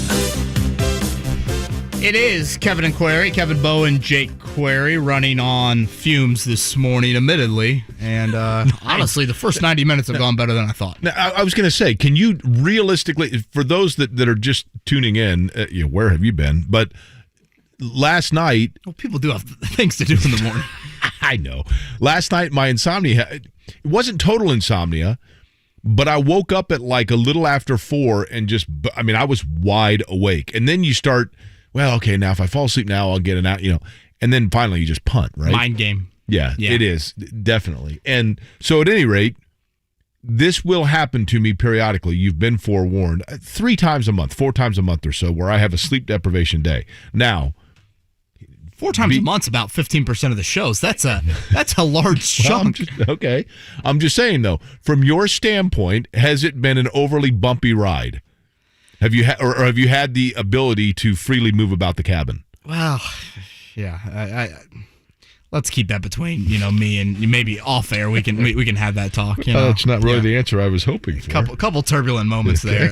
When you bobbed your head last segment and it hit the mic, I was kind of like, oh, jeez. Somewhat. Let's get him an Uber. This is all new territory for me. Our next guest, speaking of new territory, I believe he was in the new sporting venue the other night. Scott Agness from Fieldhouse Files joins us, and I know obviously when we have Scott on, we talk a lot of Pacers, but Scott, I saw that you and a fellow good friend of ours, Andrew Chernoff, took in IU Syracuse, the Carrier Dome. Yeah, we did. We've had that planned for like 3 or 4 months, well before even the Pacers schedule had come out. When we had that on the Big Ten ACC chat, and so that was something we had a blast doing. I had always wanted to go to Syracuse, mostly because how much I cover in the broadcasting world, and wanted to see what that campus and everything was like on top of going to a game and experiencing the Carrier Dome. How was the Carrier Dome? I'm always fascinated by that venue.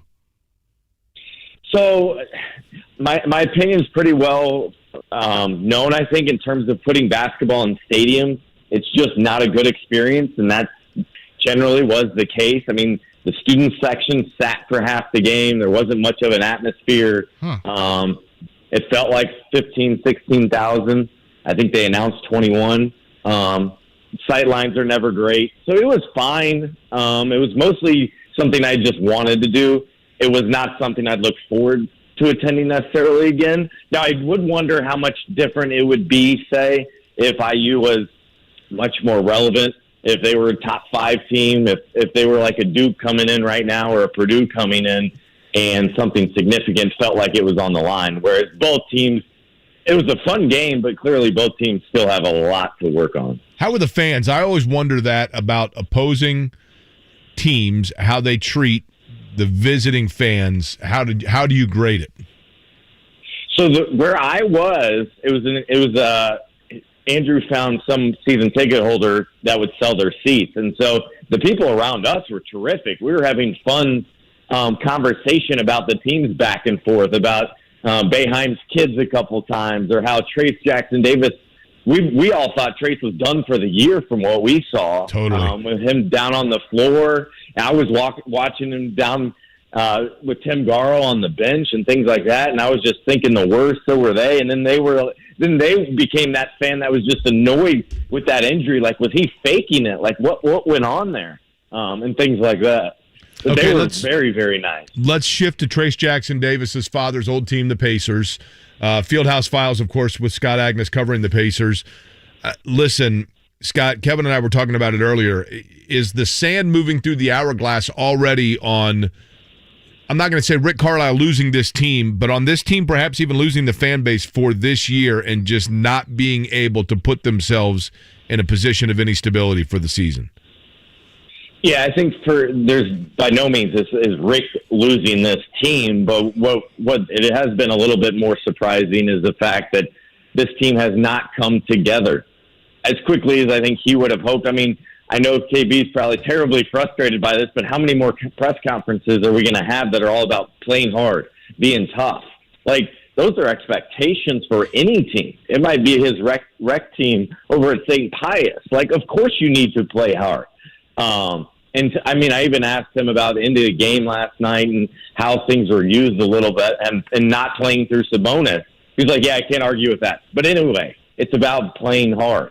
And so they keep going back to that. And then I think what has to be continued to be made clear here is that the front office has to make some changes because it is a locker room problem in terms of cohesiveness, in terms of personalities, in terms of, individual goals. And so all that has bubbled to the surface here, especially even more so now.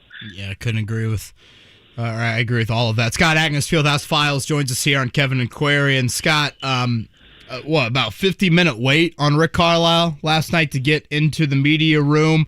Have you been or covered a coach that the team rewatched the first half of a game immediately after a game? Especially with an off day coming up? No, not at all. And there's no off day after that performance. They're coming in today. No game, I guess is what I was saying.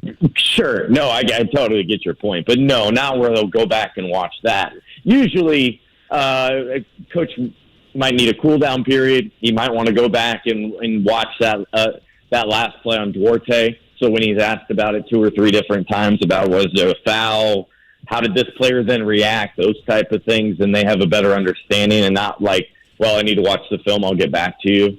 But no, it was 48 minutes, and we're just sitting there. And usually right around 48 minutes, we're done. And that includes a big waiting time then for the players because some prefer to shower. So that was the first big red alarm bell for me. Like, oh, okay, this is new. This is different. And you got to believe there was a lot said during that film session and heart to heart a little bit. Maybe you've already looked this up. And again, Scott Agness from Fieldhouse Files joins us here. The last time they were 6 games under 500, I mean, I know there were some moments last year where they got on skids, but I don't even know if they were 6 games under 500 last year. Maybe they were, but I feel like if it wasn't last year, I mean, you got to go back to, Paul George broken leg year? Yeah, I mean, I feel like they've had their moments over these last 4 or 5 years, right, where they haven't been that a significant playoff power at all, or real playoff power. And so, right, but yeah, I feel like this is even worse than that. Like, I mean, we're talking about 13th in the Eastern Conference. I mean, you've played 24 games and you're 6 games under 500. And I get the schedule's been tough, but you look at the standings, boy, it's jarring to see where the Pacers are.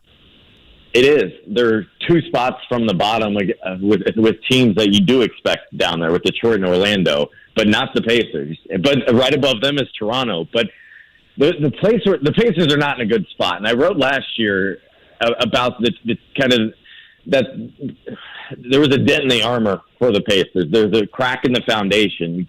They talk about the 3T. That's not relevant right now. There's no toughness. There's no trust amongst one another. And there's certainly not togetherness. And so that says a lot, I think, about the team. Usually culture has not been an issue, I think, for the franchise. And I even go back to the top where Larry Bird really doesn't have much of a input anymore. Donnie Walsh, he's retired. Longtime voices have been pushed out, like Dan Burke. And so I think that's part of it. That's trickle-down effect. I also think, like everybody probably has observed, it's just a flawed roster and its makeup. And yet, I know you're terribly frustrated about, they continue to run it back. And there's just countless things that you could go into with this type of conversation. Like Jeremy Lamb, goes from being the starter to, maybe to start the season, and now is not even in the rotation. So there's that stuff. There's that terribly difficult schedule. There's the COVID illnesses. I mean, Torrey Craig was questionable right before the game. Ronald Norwood wasn't even on the bench because of an illness. You got T.J. McConnell, who's not on the bench because of an injury. It's just been a bizarre season, and frustration just continues to add up with all. So, Scott, when you mentioned, going back to your comment about personalities and lack of cohesiveness, who are the culprits? Yeah. Well, I think number one is it starts with not having a leader. And so in these moments, who's taking charge and is being a genuinely good voice in there? Malcolm Brogdon's been frustrated for several different years. Sabonis, terribly frustrated. I think it's notable just in recent games how in Sabonis you can see when he's about to go off but then catches himself, and a couple of times he's mentioned how, hey, late in games we're playing selfish, we're not moving the ball, and that was kind of what I was getting at last night with my question to Rick, because Sabonis didn't have an assist. He didn't touch the ball, I thought, nearly enough. When he was so effective inside, guys were settling for jumpers and things like that. And then Brogdon the same way. But I think it starts with those two guys if you want to start with players and how they are leading or not. Scott. So in other words, sorry, Kevin, in other words, Malcolm Brogdon, in your opinion, and I like Malcolm Brogdon. I don't know Malcolm Brogdon as a person, but I like him as a player, and I like some of the things that he stood for. But if I'm hearing you correctly, Malcolm Brogdon is frustrated that there's no leadership, yet Malcolm Brogdon seemingly is the guy that should provide leadership, right? I kind of. I see him frustrated by the way in which they are playing, not following kind of the script and how they need to win. But you could say, that there has been a void of leadership, and he absolutely should be the one of them providing it. He's the guy that goes out there and shakes hands during the captains with officials before the game. And Domas, I think, like Paul George, will never be that true leader. He's more of lead by committee, or lead by example, rather. But those two are the two that notably are those figureheads, the leaders of this team, they say. We just haven't seen it. Scott, before we let you go, a couple injury questions, and I think very different injuries, or at least how their timetables have been. One, we saw McConnell get hurt last night with the wrist. You've mentioned that's something that's kind of been lingering for him. And then the other one, we did have another TJ Warren update. So anything you can provide on those fronts? Yeah, with TJ Warren, just last night, it was more so a non-update update, saying, hey, you got a scan, it looked good. Okay, so what does that mean, right? Like, so anything like he's coming on the court anytime soon? There was no. So he has been on the court in terms of shooting around and individually, but in terms of practicing with the team, that type of stuff, Rick did not get into that, mainly because he singled out the fact that TJ's individual doctor was going to look over the scan, and they would have a conference call with the team's medical staff and front office and that type of thing, probably today. Again, that one is mostly a non-update update because it had been 4 weeks since the last one. In terms of McConnell, not surprising, but we didn't get into him with Rick postgame. But I didn't necessarily see one incident that kind of bothered him. But that right wrist has been a thing with him for more than a month. That's what surprised me, him having that career week a couple weeks ago, knowing that this was kind of there in something he was dealing with.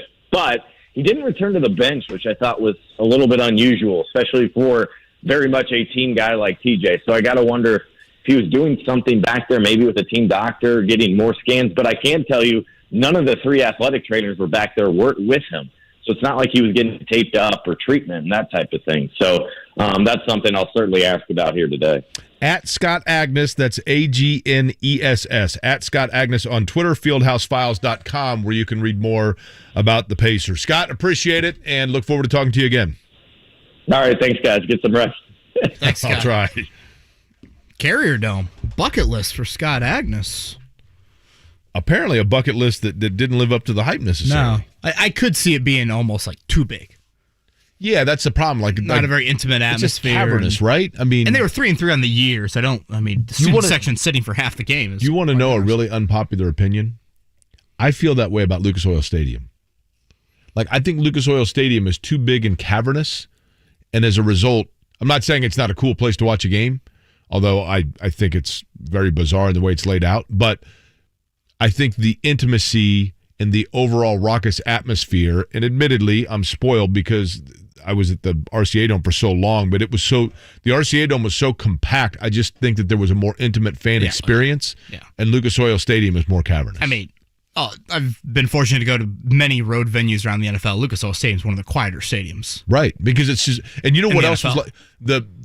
The Edward Jones TWA Dome at America Center, whatever it's called this week, St. Louis Dome, was similar to that. That was the first dome that kind of expanded like outward, where sitting in the stadium and the people on the opposite side of the field for you felt like it was a half a mile away. Right. No, not like the verticality of an assembly hall. That's exactly right. That's exactly right. When we come back, Jake, there's a Colts stat that I want to throw at you, kind of a mini trivia question, if you will, that I think will get your, we'll see, this insomnia brain, what it does to it. But it might explode, but I'm very curious to see. Time for me to wake up with the how you stat respond. of the day, a little quiz, and we'll do it next on Kevin and Query. Holiday parties are easy with the help of Payless Liquors. 175s of Canadian Club are just $16.99 and Grey Goose 80 proof $39.99. 750s of Fireball $13.99 and Woodford $33.99. Indiana's own Oliver Red and White are just $6.99 a bottle, and Daniel's Holiday Wine is in stock now at all 26 family-owned Payless Liquor locations. Plus, Saturday, December 4th at the East Street Payless Liquor Store, bottles of Bel Air Blue can be purchased one per customer while supplies last. Check out PaylessLiquors.com and don't pay more, get more, pay less at Payless Liquors. Hey, it's JMV. Did you know the lack of sleep from snoring can lead to other health issues for both the snorer and the snorer's partner? My friends at Aurora Specialty Sleep Clinic can help you. Meet the friendly, helpful, and knowledgeable staff and work with Dr. Steve Green. Yeah, you know, Steve Green from IU basketball fame, the co-founder and clinical director who wants to get everyone a better night's sleep. A better night's sleep is just an appointment away. It helped me. It can help you. StopYourSnoreNow.com or 317-482-7900 today. Bet Rivers Sportsbook is ready to make this football season one to remember. All season long, you can score at Bet Rivers Sportsbook with free bets, odds boosts, and more. With player props, thousands of game lines, and live in-game betting, Bet Rivers Sportsbook delivers a best-in-class sports betting experience and has an experienced customer service team to back it up. Visit Bet Rivers Sportsbook today and bet this football season with a local trusted team that puts you first. Go to BetRivers.com and be a winner. Partner of French Lick Casino Resort. Must be 21 or over to play. Gambling problem? Call 1-800-9-WITH-IT. 1-800-994-8448. Playable only in Indiana. When we at AmericanEagle.com were asked by our client, Repair Clinic, to, repair their website, our digital marketing experts, like Tim, rolled up their sleeves and got to work. If you know Tim, you know that he loves a good challenge, which meant that this project was pretty much the highlight of Tim's year. From improving slow-loading performance that plagued our client's site to slashing duplicate pages and building an optimized sitemap, Tim was like a real-life action hero, but of website optimization. And our client reaped the benefits with major strides in their SEO, like more traffic, impressions, and revenue. Tim and the team even helped them create search and email marketing campaigns and better ongoing analytics tracking. However complex your digital challenges, from digital marketing and strategy to web development, UX, and more, talk to the experts at AmericanEagle.com. Don't just grow, soar. When it comes to working at Geico, our best advocates are our employees, like Michael. But since he is so focused on growing his career, we hired an actor to read his story. If you want a job where you get out as much as you put in, Geico is the best place to work. Plus, we promote from within, so there are no ceilings placed on your opportunities. They even offer parental leave to full-time employees. So there's nothing stopping him from going all the way to the top. But not too high. He's scared of heights. Ready to start your career, Indy? We're hiring claim sales and service agents. Apply online today at geico.job/Indy. Hey, it's JMV for the absolute best. That's Lance and his local team at LD Smith Plumbing, 317-284-9526. I know from personal experience I had an emergency. No water, coldest morning of the year. On a Sunday morning, they're out and everything is great by noon. That's the folks you trust, because it's not like you're going to get any notice regarding your plumbing going haywire. It's LD Smith Plumbing, 317-284-9526. It's online for the best, LDSmithPlumbing.com today. At Kroger, we know the holiday season is going to be special for everyone. So use the Kroger app to get personalized coupons, weekly deals, and rewards like fuel points. That way you'll get all the fresh holiday specialties you love at prices that are lower than low. Kroger, fresh for everyone. Get more ways to save at the Buy 5 or More Save $1 each sale. Just buy 5 or more participating items and save $1 each with card. Kroger, fresh for everyone. It's J&V. Do you have a savings goal for the new year? Forum Credit Union is here to help you meet that savings goal with a fun way to save $1,378 over 12 months. It's the Forum 52-week challenge account, and it's easy. Save $1 the first week, $2 the second week, and keep increasing your savings amount each week. Or you can save the equal amount every week, whatever works with your budget. Stop by any Forum location today to open up your challenge savings account or learn more at forumcu.com. Iowa takes on Michigan in the Big Ten Football Championship game. Saturday night at 7:45 on 93.5 and 107.5. The Fan. All the small things, true care, truth brings. You're listening to Kevin and Query on 93.5 and 107.5. The Fan. There's the Blink 182 for Marc Dykton. And here's the thing. This is what's impressive about Josh, who's filling in on the board, learning the ropes, right? I'm just glad you called him Josh. Well, you've Jimmy. been calling him Jimmy. When I can't, I'm terrible with names. So to get warmed up to people, I call him Jimmy a little bit. And then people think it's condescending, so then I have to Gotcha. I did. pound it. Jimmy from the Colts. I didn't know if that was a reference there. I forgot about Jimmy from the Colts. Meeting tomorrow at 1 o'clock. Yeah. No, so Josh is just learning the board for the occasions when he has to pinch hit because Marc Dykton has other things going on. Marc is in here right now. He's just fine. He's willing and capable. But I guess as a tribute, Jimmy pulled out the Blink 182, which was pretty cool, right? Very, very nice gesture. So you had a trivia question. I got a tad emotional hearing that. Yes, I got a trivia question for you.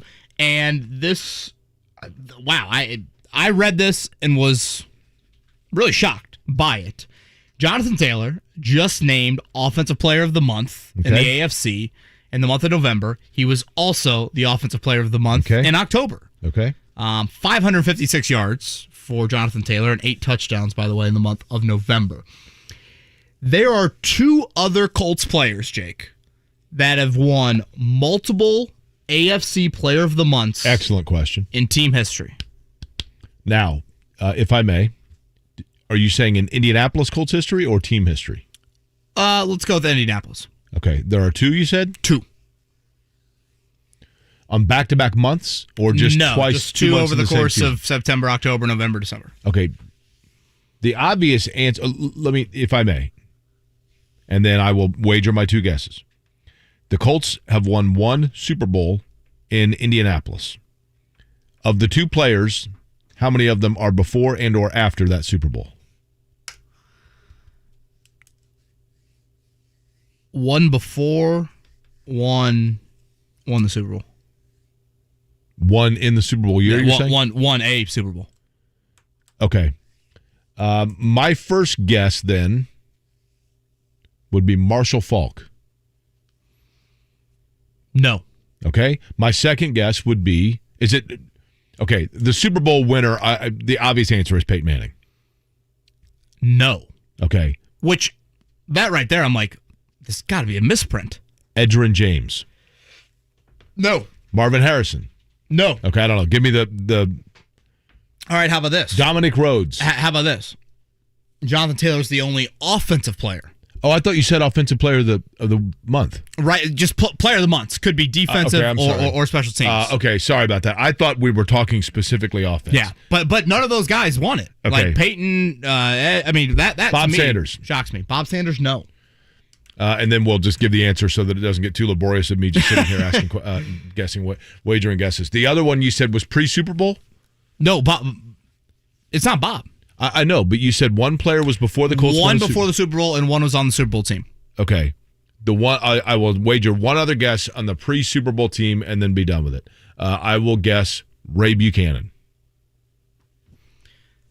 The idiot kicker.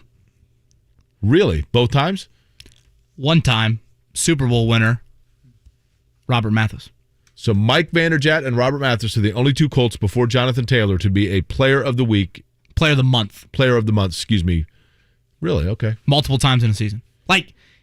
And I am exactly with you. If you're going to say, give me 10 names in the Indianapolis Colts, I would not have guessed Mathis or, hell, definitely not Vanderjagt. Vanderjagt, people forget, was a really good kicker. Vanderjagt's problem, Kevin, quite frankly, and I liked Vanderjagt. I thought he was a cool dude, man. And I will give Vanderjagt this. When he missed that kick against Pittsburgh, which landed in Brownsburg, okay? When he missed that kick, I will never forget walking in that locker room after that game, and Mike Vanderjagt was standing at his locker in his uniform and was like, all right, let's go. And he answered every single question. And I always respected that. But Vanderjagt's problem was he was the most accurate kicker in NFL history upon the time of his departure from Indianapolis. But the 8 kicks that he missed were 8 of the 10 biggest kicks that he attempted. Am I the only one that every time I see a shanked kick, I say Vanderjagt? Yeah, I mean, that kick against Pittsburgh, man. Yeah, I mean, it hit an airplane in Indianapolis International. I mean, it was rough, no question about it. Very rough. We haven't talked a whole lot about the Texans. We'll get into it more tomorrow. Marc brought it up earlier. I mean, there's no way the Colts lose, right? I mean, I guess Tyrod Taylor's not Davis Mills, but still. This is actually a very big proving ground game for Indianapolis because... Really? Well, I'll tell you why. Because the sign of a truly arrived team of maturity, if you look at the staple teams in Indianapolis, the thing that they all have in common is they won all the games they were supposed to win. It's teams that are of a lack of maturity that slip up, Kevin, and these games. In other words, if you're a truly mature, ready for the next step team, there aren't trap games because you mind your P's and Q's. And I do think this team, now that they're healthy, now that they went through the gauntlet at the beginning of the season, now that they've got some familiarity with Carson Wentz and some of his timing, and he's a little more mobile, I think they have matured to the point of not falling into trap games. But this is a litmus test to find out whether or not that's accurate. When you're 6-6 and you're 10th in the AFC, is there such a thing as a trap game? When you're playing the Houston Texans, yes. Because to your point, it is a trap game based on the exact thought process of they can't lose this game, right? That's the definition. No matter who you are. Yeah, I mean, it's $9 to get in the game. Right? I mean, that's right. Gosh, that's probably the definition. I told of a you, trap game. you get pulled over in Houston, they give you 2 tickets. I mean, do you know? Have you been to NRG Stadium? Yes. Yeah. Several times. There's a grocery store right across the street from it that's massive. It's called Fiesta. It's a chain of grocery stores in Houston. It's this huge grocery store, not as big as Buc-ee's in Texas, which is the greatest place ever, but it's big. And there might be more cars in the parking lot for Fiesta on Sunday than for NRG Stadium for the game, right? More people in the produce aisle than will be in the beer lines. That's exactly right. Of NRG Stadium. I'm going to ask Zach Keefer if he thinks it's a trap game. All right? Let's do it next. Zach Keefer, The Athletic, next.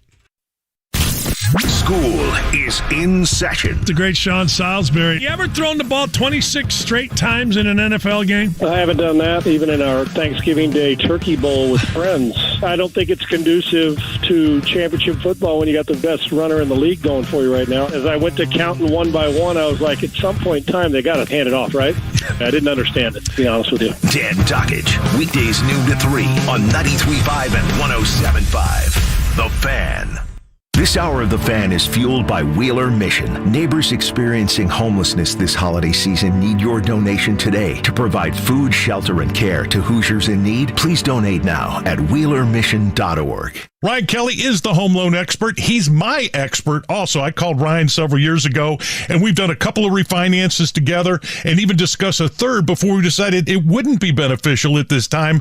And Ryan, when people call 317-550-1515 or go to thehomeloanexpert.com, I want to tell them not many people in your line of work would be honest enough to advise the customer against a refinance. And you've actually had to do that with some customers that call in. Absolutely. We're known for that. In fact, we are different than these other mortgage companies. We sit down and we go through your current loan options line by line. So where you are today with your current loan and what a new loan could do for you.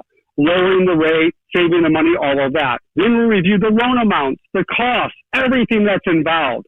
And at the end of the discussion, the borrower makes the decision. Is this the right move or not? And I can tell you, when we tell people you're in the best loan you can be in right now, don't refinance, they refer like crazy. TheHomeLoanExpert.com. Thanks, Big Joe. Hey, this is Jeff Saturday, and you've heard me talk about More Restoration for years. And yes, it's true, I've used More Restoration on my home 3 times for fire and flooding. I care about my family, and More made me feel confident in using them. Kenny and the team at More have just become part of First On Site, making them one of the largest restoration companies in Indiana and North America. Same people, same personal customer service, but large enough to handle any loss, any disaster with First On Site. When you need help, call the people Jeff Saturday calls. Call More Restoration, a First On Site company. Don't let winter catch you off guard. Be prepared with Aaron's, the king of snow. A 5th-generation family-owned company since 1933. Aaron's snowblowers are built in the USA with powerful engines that won't bog down in any conditions. Trust Aaron's to throw snow better and farther than any other snowblower out there. Aaron's is the #1 brand of 2-stage snowblowers worldwide. Trusted by millions to throw back what old man winter dishes out with machines for all needs. Visit your local Aaron's dealer today. 93.5 and 107.5, The Fan. WIBC HD2, W298BB, WIBC HD3, W228CX, Indianapolis. The Colts are on the road as they face the Houston Texans. Coverage Sunday morning at 10 on 93.5 and 107.5, The Fan. It's Kevin and Query. Speaking of rivals, my good friend Tom Brady is here tonight. By the time he is inducted... On 93.5 and 107.5, The Fan. Welcome in, Kevin and Query. Final hour of the show. Every Thursday, Zach Keefer from The Athletic joins us. Jake, something on your mind over there? Yeah, I just had to say, Scott Johnson has walked in, which means that we are now within the vicinity, right? We're within the zip code, the area code of the pop quiz. And he's wearing a jersey today. And the lead question on the pop quiz should be, if anybody can tell me what New Orleans Saints game-worn jersey Scott Johnson is wearing today, and they get it on the first guess, they don't just get a free oil change from Jiffy Lube. They get the Jiffy Lube at Castleton, the whole thing, if he can guess it. Literally, yeah. Yeah.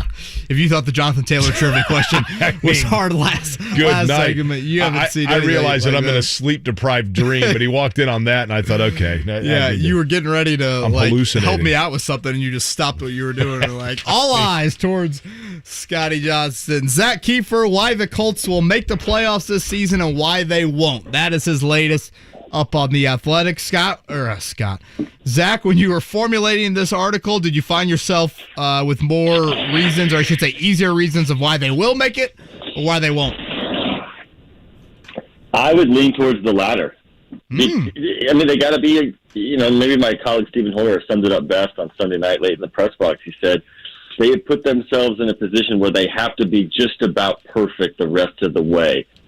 And if there's anything we know about this football team is they're not perfect. They're just not. They find ways to lose games they should win, and I feel like that's going to bite them come mid-January. See, I think something that kind of worries, I guess you could look at it glass half full or glass half empty, Zach. They haven't played a really bad game all year. I thought Greg Reichstraw made a good point to me in the media room yesterday. Like, you might say Seattle's their worst game of the year, and that was the opener. It's not like they've been. So are they due for a bad game, or are they just not an awful team where they won't have one of those games? Yeah, that's a good point, and that's totally true. Seattle, by far, is their worst game of the year. And if you go back to those first 3 weeks, the line wasn't right, Carson wasn't right, you can pretty much understand why they're in the situation they were in at 0-3. This is the weird part, is that they haven't been able to do more of late. And this is a stat that pretty much tells the story. They've had a double-digit lead in every game dating back to week 4. Every single game. Now, they're 6-3 in that stretch, and you guys know the losses, Baltimore, Tennessee, and Tampa on Sunday. But that's kind of tells you their season, right? Is they're good enough to play with anybody? I don't think anybody out there would argue with that. But they're still 6-6, and they're on the outside looking in on the playoff picture. And the reason why is they just find a way to play poorly in critical moments. And I'm not sure they're going to be able to shake that narrative moving forward, because they've got 3 pretty good teams left on the schedule.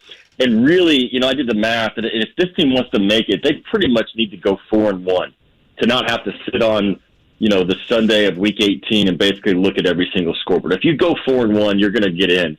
But that means you got to beat a combination of Arizona, New England, and probably, 2 of those 3 games, and then you see the Raiders as well.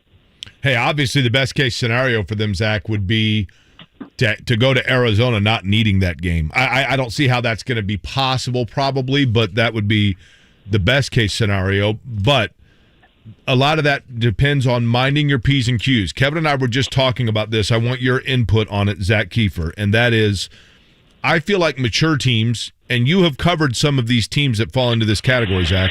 A sign of a team's maturity is they don't allow themselves to fall victim to trap games because they treat every game the same and they don't get into, well, we can sleepwalk through this one, right? Is this team mature enough to not consider Houston a trap game? Yeah, I think I'm buying that. I think they are mature in that sense. They haven't had any lousy games this whole year, dating back to, week 1 they were bad, but they weren't ready. They just weren't ready, and that's on the coaches and that's on the players. But it's not a trap game because Tyrod Taylor is a much better quarterback than whatever the heck they faced the first time around when they won 31-3. And like I think it was DeForest Buckner mentioned a couple days ago or yesterday. He said, look, yeah, I think you guys are overlooking the Texans, but they beat the Titans a couple weeks ago. So they're a little bit more dynamic with Taylor at quarterback. They're a little bit more competent. They're still 2-9, for goodness sakes, and they have one of the worst offenses and defenses in football. Jonathan Taylor ran all over them last time. But I think you're right. It's kind of a sneaky measuring stick game. If the Colts go out there and handle their business, what does that do? It sets up everything for that Saturday night game against the Patriots, right? It's the game of the year. If you win that one, you're really going to set yourself up to win 2 of the final 3 and make the playoffs, right? If not, if you fall victim this weekend, then it's very clear what you are. You're a pretender. You always were. And any playoff talk is moot at this point as far as I'm concerned because you couldn't handle your business against the Texans. Zach Keefer from The Athletic joined us here on the Payless Liquors Hotline. Zach, when it comes to Eric Fisher, do you think this is and again, run blocking, I think he's been pretty good. Pass blocking, not good. Do you think this is more of this guy is still 11 months removed from an Achilles, and 11 months is no guarantee in being back to 100%? And okay, if you give him another full off season, he can get back to being, a solid pass protecting left tackle? Or do you think this is a devastating injury for a guy north of the age of 30 and there's no coming back from this? I think it's the former. I think he's played pretty good football over the last couple months, all things considered. He had a slow start. He was bad early.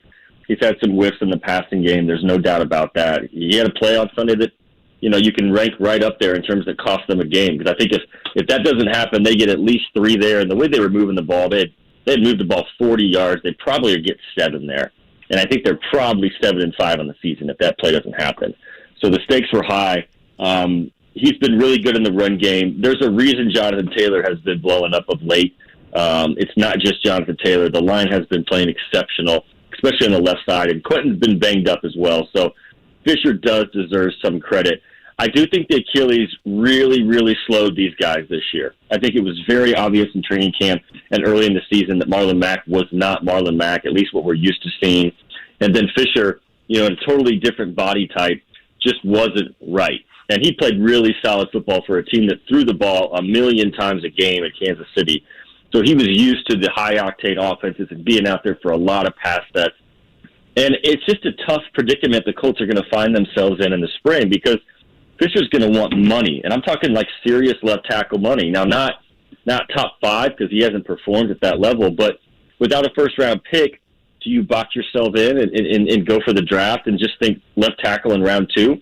We know, based on history, the Colts don't think like that, right? They don't think one position with one particular high pick. And then thirdly, do you do what you did last year where you just kind of bank on some reserves coming in and hopefully being able to hold down the fort? Julian Davenport, we know how that worked. Sam Tevy was worse in training camp. So, I said it all spring. I said this team is going to really miss Anthony Costanzo more than people realize. His durability, his consistency, his ability to really play at a high level just about every single week through some serious injuries as well. It's just hard to find those guys. Right now, Fisher's your best bet, but obviously there have been some hiccups.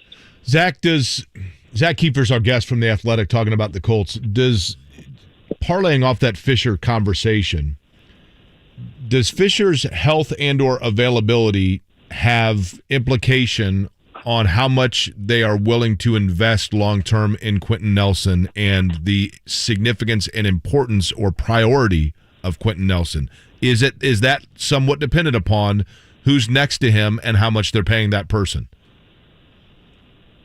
Yeah, because it's a matter of the right guard position as well, right? I mean, I think it's a foregone conclusion before they brought in Chris Reed that Mark Lewinsky's in his last year. Why?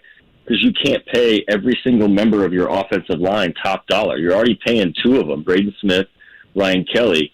I've heard no indications that they're hesitating on Quenton Nelson. He's going to get crazy money, and it's going to be fascinating. Does he get tackle money? Because he's going to get the highest guard contract we've ever seen. But is he tackle money? You could make the case, right?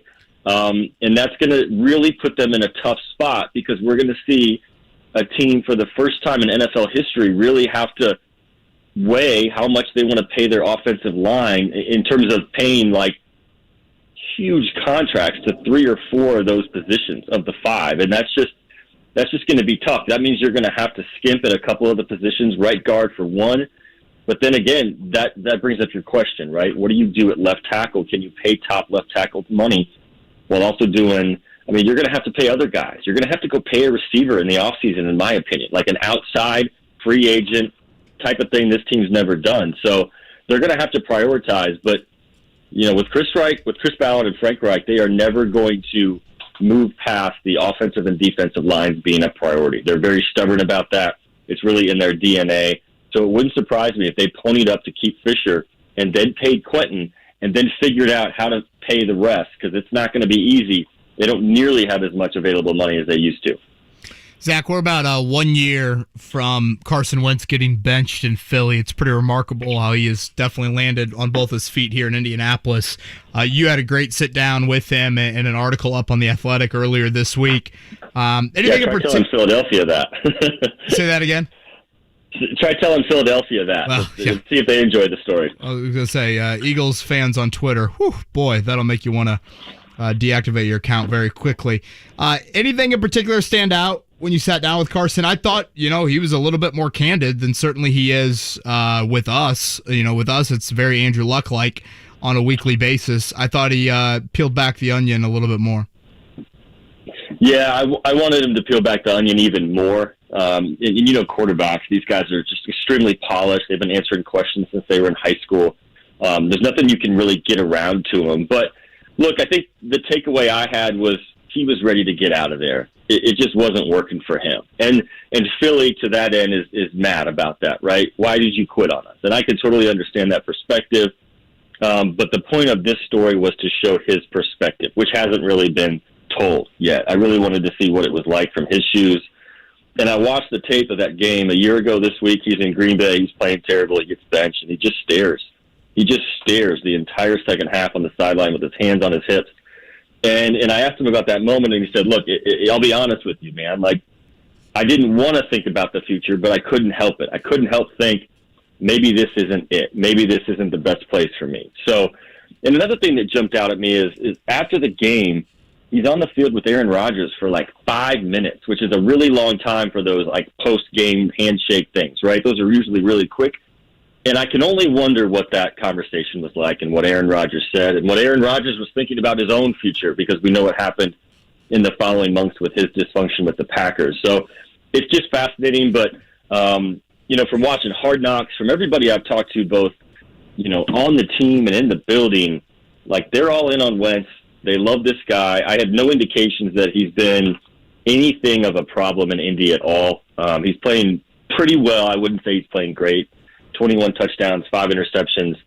I think really next year's the year you might be able to see him take off. If he has a healthy training camp and they fix a couple of things and give him a couple weapons, especially at receiver behind Pittman, usually it's the second year in the system when a quarterback takes off. I think he could do some pretty spectacular stuff next year. You've seen, slivers of it this year that played at Doolin on Sunday. I think there's a little bit more of a ceiling that he can get to with some more time in this offense.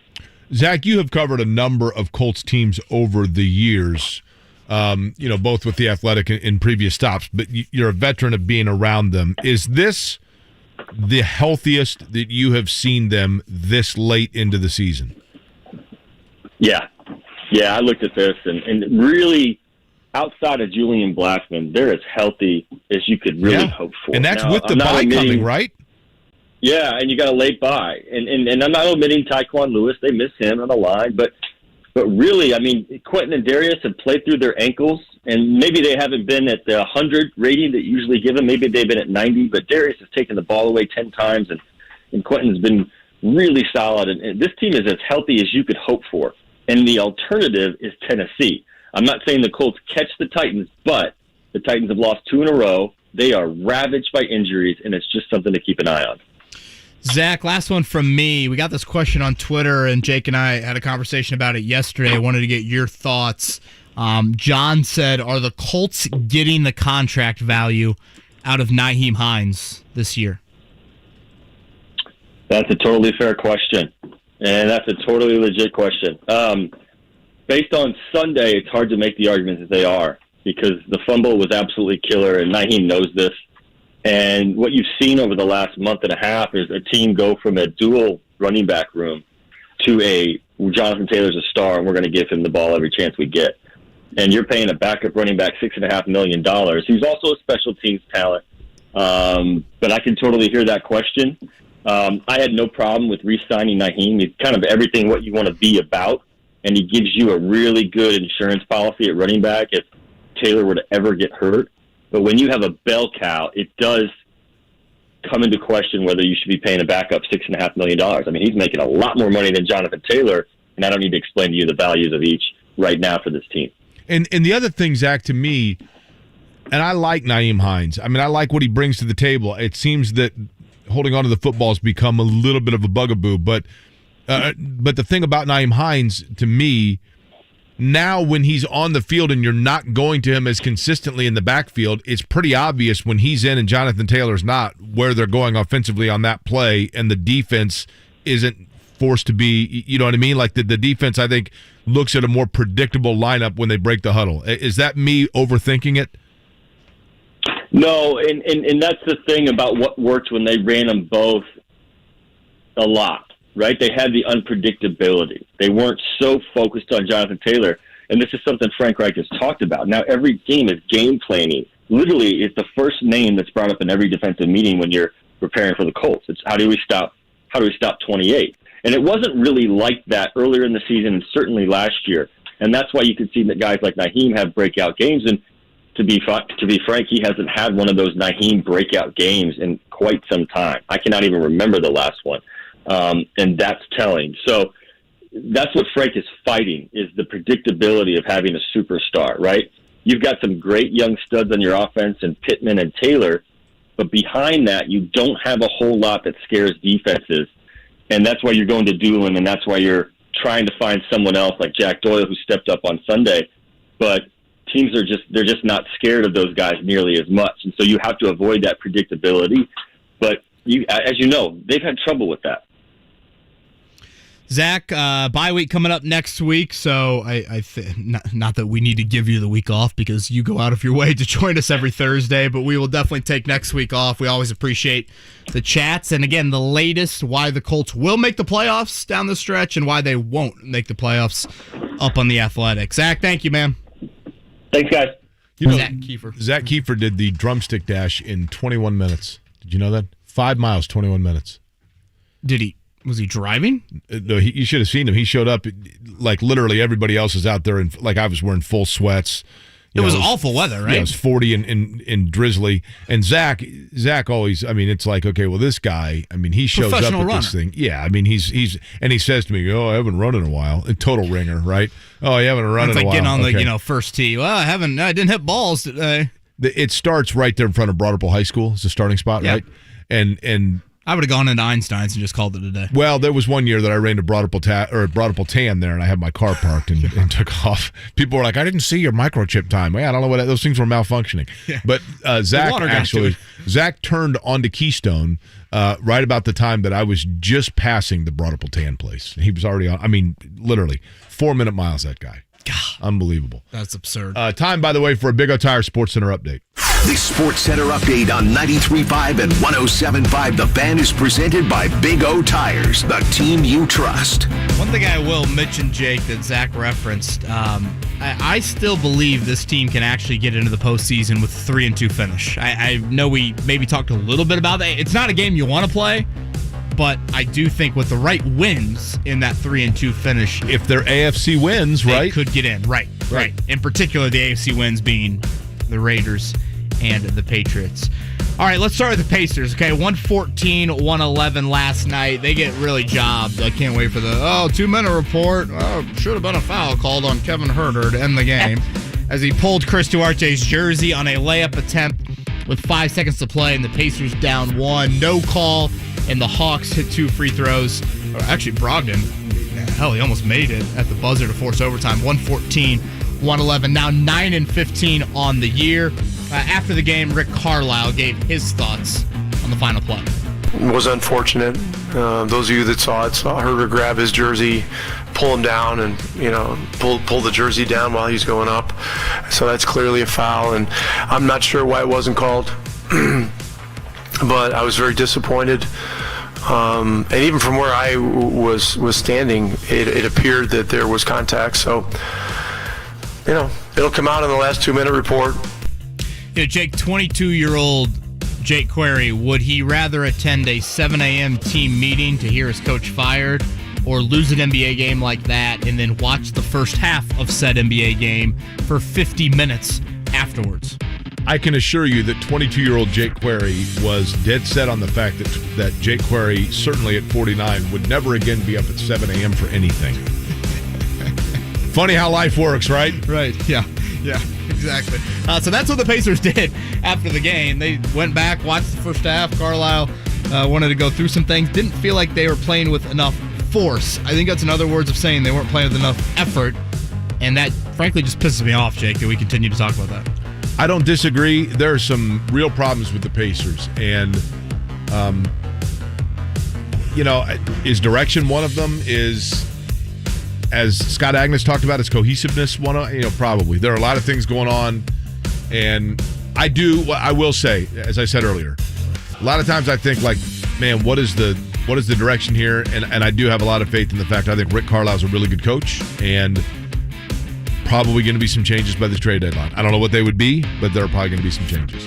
27 for Brogdon, 22 for Sabonis. Chris Duarte, Karis LeVert combined to go 8 of 25, 1 of 10 from 3. Remember, no Justin Holiday for the next week or so with him in the healthy and safety protocols. And TJ McConnell got hurt last night with a wrist injury, so we'll have to see the update on that. They've got the Heat tomorrow night.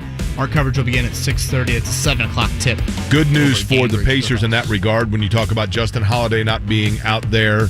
And some of those guys, their perimeter shot going away from them a little bit. Miami's got Duncan Robinson as their outside threat, who has been anemic from the outside, and no Jimmy Butler, no Bam Adebayo. So they might be getting the Heat at the right time. Yeah, and that's the other thing. Pacers have had injuries. They've also faced a lot of teams missing some key guys as well. I think that's just the nature of the NBA season this year. All right, Sunday in Houston, 6-6 Colts, 2-9 Texans. Tyrod Taylor under center. The Colts favored by 9. Texans dealing with a little bit of a, some sort of bug going around. They had 4 guys not practice due to illness yesterday.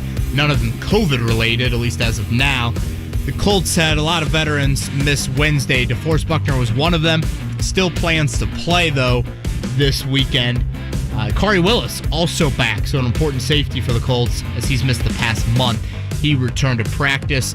Frank Reich yesterday to his team on the December message with 5 games to go.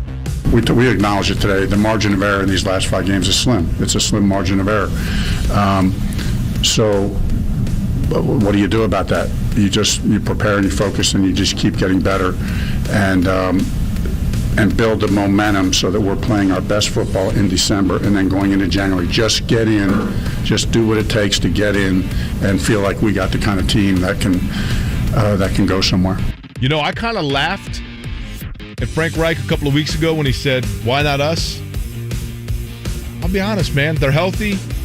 There are times I think Carson Wentz looks really good. He's pretty accurate when he's got time, he's got protection.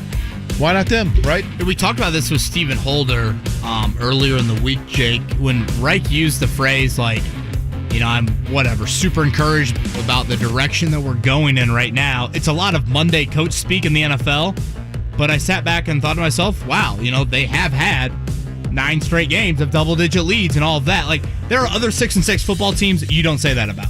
Right. So I think that it is encouraging, but unfortunately, there's still a whole lot of work that needs to be done here.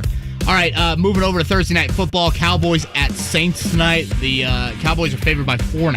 Taysom Hill will be the starting quarterback for the Saints. The Big Ten wins the ACC Big Ten Challenge 8-6. We have a lockout in Major League Baseball, first time since 1995. Amidst the winter meetings, we'll see if really there's no deadlines to spur action, so we'll see the activity on that front there. College basketball this weekend. Purdue's got Iowa tomorrow night from Mackey. That is a 9 o'clock tip. I'll reiterate the stat that I mentioned yesterday, Jake. ESPN Stats and Info had this. Purdue is the only team in Division I over the last decade to shoot at least 50% from the field, at least 35% from 3, and score at least 80 points in each of their first 7 games. They also, I don't know if they're the only, but they seemingly would be one of the few teams in college basketball that have dynamic all-conference level starting big men that rotate in and out, one of which can absolutely blister you down on the low block, and the other of which looks like Pete Maravich passing the ball from the top of the key. So the different looks they present for people. Booger McFarland and Pete Maravich in one body. That's exactly right. For Travion Williams. Iowa is the opposition Friday. They're 7-0. They did win at Virginia on Monday. Granted, then it's not the same Virginia team that we're used to. So that'll be the first Big Ten game for Purdue. IU is going to host Nebraska. That is a noon tip on Saturday. I think interested to see the whole turnover thing. Is that a zone issue against Syracuse? Is it a road issue? That, to me, is kind of the biggest takeaway. Boy, they had a lot of turnovers in that game, though. No doubt about it. At Wisconsin, then on Wednesday for Indiana. Butler is off until Oklahoma on Tuesday. Oklahoma beat Florida last night. Big Ten title this Saturday, 8 p.m. Iowa versus Michigan. 2004, the last time either of these teams have won a Big Ten title. That spread, I believe, is 10-ish. Michigan, the favorite. Your thoughts on that, That Jake? sounds about right. Again, like we talked about earlier, I'm not going to say trap games, but veteran teams, one of the signs is not overlooking an opponent. Surely Michigan wouldn't overlook Iowa, right? I think more an emotional letdown. I could see that as well. Correct. I mean, hell, did they storm the field until Tuesday up there? I mean, 110,000 on the field. They were still there when I went out to dinner at like 7 o'clock Saturday. I mean, it was quite the scene. Obviously, when you're playing for a berth in the playoffs, you would hope that would rechannel some things, but we'll see how that plays out. And we'll get more into that tomorrow. College football, lay of the land, what needs to happen here from a playoff standpoint. And for those that missed it earlier, it'll be on the podcast. We talked about it earlier. Looks like Marcus Freeman will be the new head football coach at the University of Notre Dame. 35 years old. It'll be his first time. I like it. Being a head coach, but I think you and I are on the same page. And you being a Notre Dame, is it fair to say hater? I'm not trying to be like. No, I mean, you don't like Notre Dame. In I that love vernacular, yes. I mean, I obviously don't hate them, but I strongly dislike them. Yes. Thank you for being politically correct on Kevin and Query. I'm just saying. But no, I think both you and I are on the same page. And I have a respect for them. How's that? Thank you. Gosh, that means a lot. I mostly respect how they lose to Clemson when it's really big. Wow, jeez. Well, a split last year against Clemson, by the way. That is true. Although the one that mattered. Well, got into the playoffs. One thing I will say, Notre Dame used to be the team that I most disliked, but it's now Ohio State. And I think why is that? You have brought that up several times. There are several reasons that I can explain, and the show ends at 10. But the biggest reason would be this. Well, we can keep Jimmy here for longer than 10. That's right. The biggest reason would be that there are several reasons. But Ohio State fans, Ohio State could next week play in their prime like the Steel Curtain Steelers or the 85 Bears. And once they lose, they would come back and they would say, well, so-and-so got hurt in the first quarter in that game. Okay. Refs screwed them. Okay. Sure. They've never legitimately lost a game ever, right? Ever. Yes. Now, this might be by the way, First game for Notre Dame next year, Marcus Freeman, at Ohio State, where Marcus Freeman played. Quite the introduction to college football for him. And again, this might be very wishful thinking on my part. Do they do ties in college football? They do not. I would be pulling for that. No, now we have the 2-point conversion shoot-off. Yeah, that's right. This is, again, very wishful thinking here. Is there any sort of cuddly underdog feeling that you might want to see Notre Dame in the playoff based off what's happened over the last 48 hours? I think it's impossible to ever call Notre Dame a cuddly underdog because of the tradition of it, but also because theoretically, Oklahoma State or Cincinnati would be there too, and they would take that role. I will say this: Ohio State next year that's a tough first game because Ohio State's going to be the best team in college football, and it's not going to be close. So they might actually beat the 85 Bears next year. So you don't want Notre Dame in the playoff? I enjoy the tradition of some team getting the finals a breeze because they got to rest all their starters for the second half of the semifinals. That's fun. I'm just saying. By the way, just when I think Jake's taking a step, one step forward, 2 steps back. As we get set for the pop quiz, which is next, I'm going to offer you this question, Kevin, and I'll give you the break to think about it since you did that to me. You ready? Yes. You mentioned a team in college basketball in this segment that actually was the last team to win the Final Four consolation game before that was done away with to secure themselves a third-place finish in a Final Four. What team was it? Okay. I'll give you that answer, and we'll do the pop quiz. Scotty Johnston is inside the studio. That means the quiz is next. 239-1070 is the telephone number. It's Kevin and Query. Join us on The Fan and listen to Jason Hammer on You Bet with Bet Rivers, 7 to 8 p.m. on Thursdays, where you can get all the betting advice you would ever need. Presented for the people by Caesars Sportsbook. The Goblet has dropped. Download it. Must be 21 and up. Are you suffering from chronic joint pain like Heather? I have terrible arthritis and have had it for quite a while. And I've gone to all kinds of doctors trying to figure out what to do. And everybody just said surgery. And surgery was months of rehab. And I didn't want to do that. But then Heather discovered QC Kinetics, local medical professionals who specialize in natural biologic treatments, non-invasive solutions designed to repair and restore damaged tissue in your joints. And she absolutely loves the results. I like to tell anybody who's suffering that there are options that are not steroids, that are not surgery. You owe it to yourself to find out about QC Kinetics and find out what they can do for you. No surgery, no drugs, no downtime. Discover QC Kinetics and learn more about natural biologic treatments with lasting results. Call QC Kinetics, 463-235-7160. That's 463-235-7160. Don't wait. Call today. QC Kinetics, 463-235-7160. The holidays are doubly important this year, so make your celebrations doubly special. At Kroger, we've got a huge selection of high-quality meats on top of fresh, natural produce, like fresh, never-frozen prime-grade beef and our Simple Truth organic Brussels sprouts, or delicious king crab legs with our private selection gourmet potatoes. Whew, had to say that doubly fast. Kroger, fresh for everyone. We're hiring for immediate openings with next-day pay, benefits, and great perks. Apply today at jobs.kroger.com.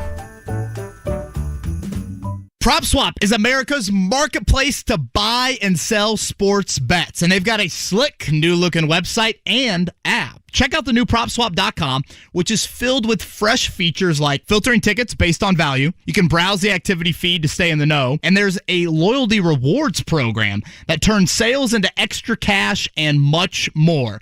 So use promo code ODDS on your first deposit, and PropSwap will match your first deposit up to $500. Again, that's promo code ODDS. Football season is here, and PropSwap is filled with so many intriguing team and player props. And remember, PropSwap is the only place in Indiana to buy and sell sports props. If you're looking for better odds than what your sportsbook is offering, look no further. PropSwap is your answer, and they have upgraded with a beautiful new website and also that free PropSwap app. PropSwap is a way to win bigger at sports betting. So check out PropSwap.com or download the free PropSwap app today. This is what you missed if you haven't been listening to Indy's Home for Sports. This is a monster day for Indianapolis. Thought it was going to be possible. On your radio. And it's an over-the-shoulder grab into the end zone for a touchdown. On the Fan app. You're listening to the best of Kevin and Query on your smart speaker. You're listening to 93.5 and 107.5, The Fan. On your phone. I mean, what? That is a lot of cash. I guess you're all out of excuses. Listen anytime you want. Just listen to that. To The Fan. Have you studied? Can you handle the pressure? Sharpen your pencils. It's time for the Pop Quiz with Kevin and Query. Brought to you by Jiffy Lube, Indiana's favorite oil change since 1985. All right, Jake, you wanted to throw a little trivia at me before That's the Pop right. Quiz? So, who was the last college basketball program, for those unfamiliar with it, back in the day, as the kids say, in the Final Four? And can you imagine how big a buzzkill this would be, Kevin? Gosh, sounds You awful. go to the Final Four and you lose on Saturday night and then have to come back and play a consolation game for third place? Yeah. So oh, who was, boy, can't wait for that. Who was the last team to win the consolation game? The last year of the consolation game, who was the winner? So my first question would be the last time we had a third place game. My guess was like the mid-'80s. You're close. You're a little late. I will tell you this. The two teams that played in the consolation game are two colleges or universities that we have spoken about, one of which a lot in the last 2 days. The other one you mentioned earlier today. Okay. And here's a big hint. Well, Can you give me the year? Or is that giving it away? we ran a soundbite today, a soundbite being an audio clip for those unfamiliar. We ran a clip today on this show of someone speaking who played for the team that won the consolation game. Okay, I think, Frank Reich in Maryland, I would say no. I'm going to go with Rick Carlisle in Virginia. You are correct. Virginia defeated LSU 78-74. LSU was relegated to the third place game after being defeated, of course, by Indiana 67-49 in the 1981 Final Four. And IU beat North Carolina 63-50. that was in Philly? That was in Philly. As a matter of fact, Knight's first two titles were both in Philly, 76 and 81 at the Spectrum. And then 87 was, why does New Orleans pop in? Superdome in New Orleans. And that's where this year is. Is it there this year, Scott? Yep. Do you know? Pretty sure, yeah. Trust me, Purdue fans have already got the Airbnbs up and down Bourbon Street. Yeah, man, I'll tell you what. It's going to be, they got a real good chance, no doubt about it, a really good chance. We have the first two rounds, I think, over at Gamebridge. Wonder where that... Jimmy says yes. Josh, will you look up... it's Josh. I'm trying to log that to memory. Josh, will you look up where the Midwest region is, or maybe Mark if you're busy over there? I'm curious where. Mark's not doing anything. Mark Dykton is training Josh, who's doing a whale of a job. And Mark's, a second ago I looked, and Mark's he's eating a candy bar, looking outside, just watching the world go by. I'm literally looking at, wow, it might rain outside. he was counting the lights on the tree earlier. He was. Boy, that's... Man, can I get somebody to come in and shadow me for a day? Good Lord. What a gig. Okay, we have callers lined up for the pop quiz. Scott Johnson has submitted the questions to us, so I think we are ready to go. Am I picking the number, or are you, Kevin? Yeah. Josh, did you find that Purdue or the Midwest region? Yeah, Gamebridge has the first and second rounds. Okay. And then do we know where the regional is? I can't believe I'm already looking ahead to where Purdue could be in the Sweet 16 Elite United Eight. Center, Chicago. Ooh, man. Tell you what. It's looking good for the Boilers. Well, 90 minutes south, 90 minutes north. And knock on wood, you got to stay healthy. Gosh. Got to stay healthy. I'm going number 3, by the way, for today's caller, number 3. Who we got? Trevor. What's up, Trevor? Hey, good morning, guys. How we Trevor, doing? are you a regular listener to the program? I am, yeah. Okay. Are you named for Trevor Lawrence, just out of curiosity? Jake, he's 22. No. Are you proud of the fact that Trevor Lawrence is doing your name proud? Maybe not in Jacksonville, but he did in college.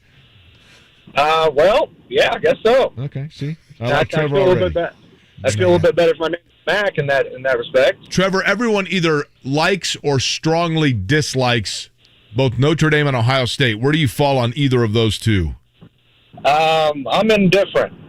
Whoa. I got a buddy that's a big time Ohio State homer, and I got some family that are Golden Domers, but I'm an IU football fan, so I can't really say much in that regard. Well, we got to hold his hand, Jake. IU football fan. Yeah, Trevor, sorry about that, man. That's all right. All right, Trevor. Number 1, Jake, you want to throw that out? Trevor, question number 1 for you is, tonight is Thursday Night Football. What two teams are playing? NFL Thursday Night Football. Who does play tonight? I've set my picks on that. Who is tonight? Trevor's phone's breaking up. Hang on just a second. Trevor, we're gonna give you a second to find some cell phone area. Yeah, act together. He said he was a loyal listener, right? We've mentioned this several times, right? Trevor, I'll tell you, if you're driving a Mercedes or you happen to be driving it, listening on an AT&T device, that would name the two stadiums perhaps that these two teams play in. But go ahead. The Cowboys and Saints tonight. All right, Okay. Trevor. I don't nice. have patience to jack with you today. Thank you, Jerry. Phoenix Suns enter their game with the Pistons tonight, riding a franchise record-tying 17-game win streak. Which NBA team is currently riding the second best active win streak? A, the Warriors, B, the Bucks, C, the Rockets, D, the Cavs. Not the Warriors. They just lost 2. I'd probably the Cavs. He's going with the Cavs there. I think Trevor's on a walkie-talkie. Okay, Trevor. Ohio State overcame a 13-point deficit to defeat Duke on Tuesday night. The last time somebody was down by 13 at the half and defeated the Blue Devils, was it A, North Carolina, B, the Running Rebels of UNLV, C, Indiana when they defeated them in the 2002 Sweet 16 in the A.J. Moye block game, or D, Notre Dame?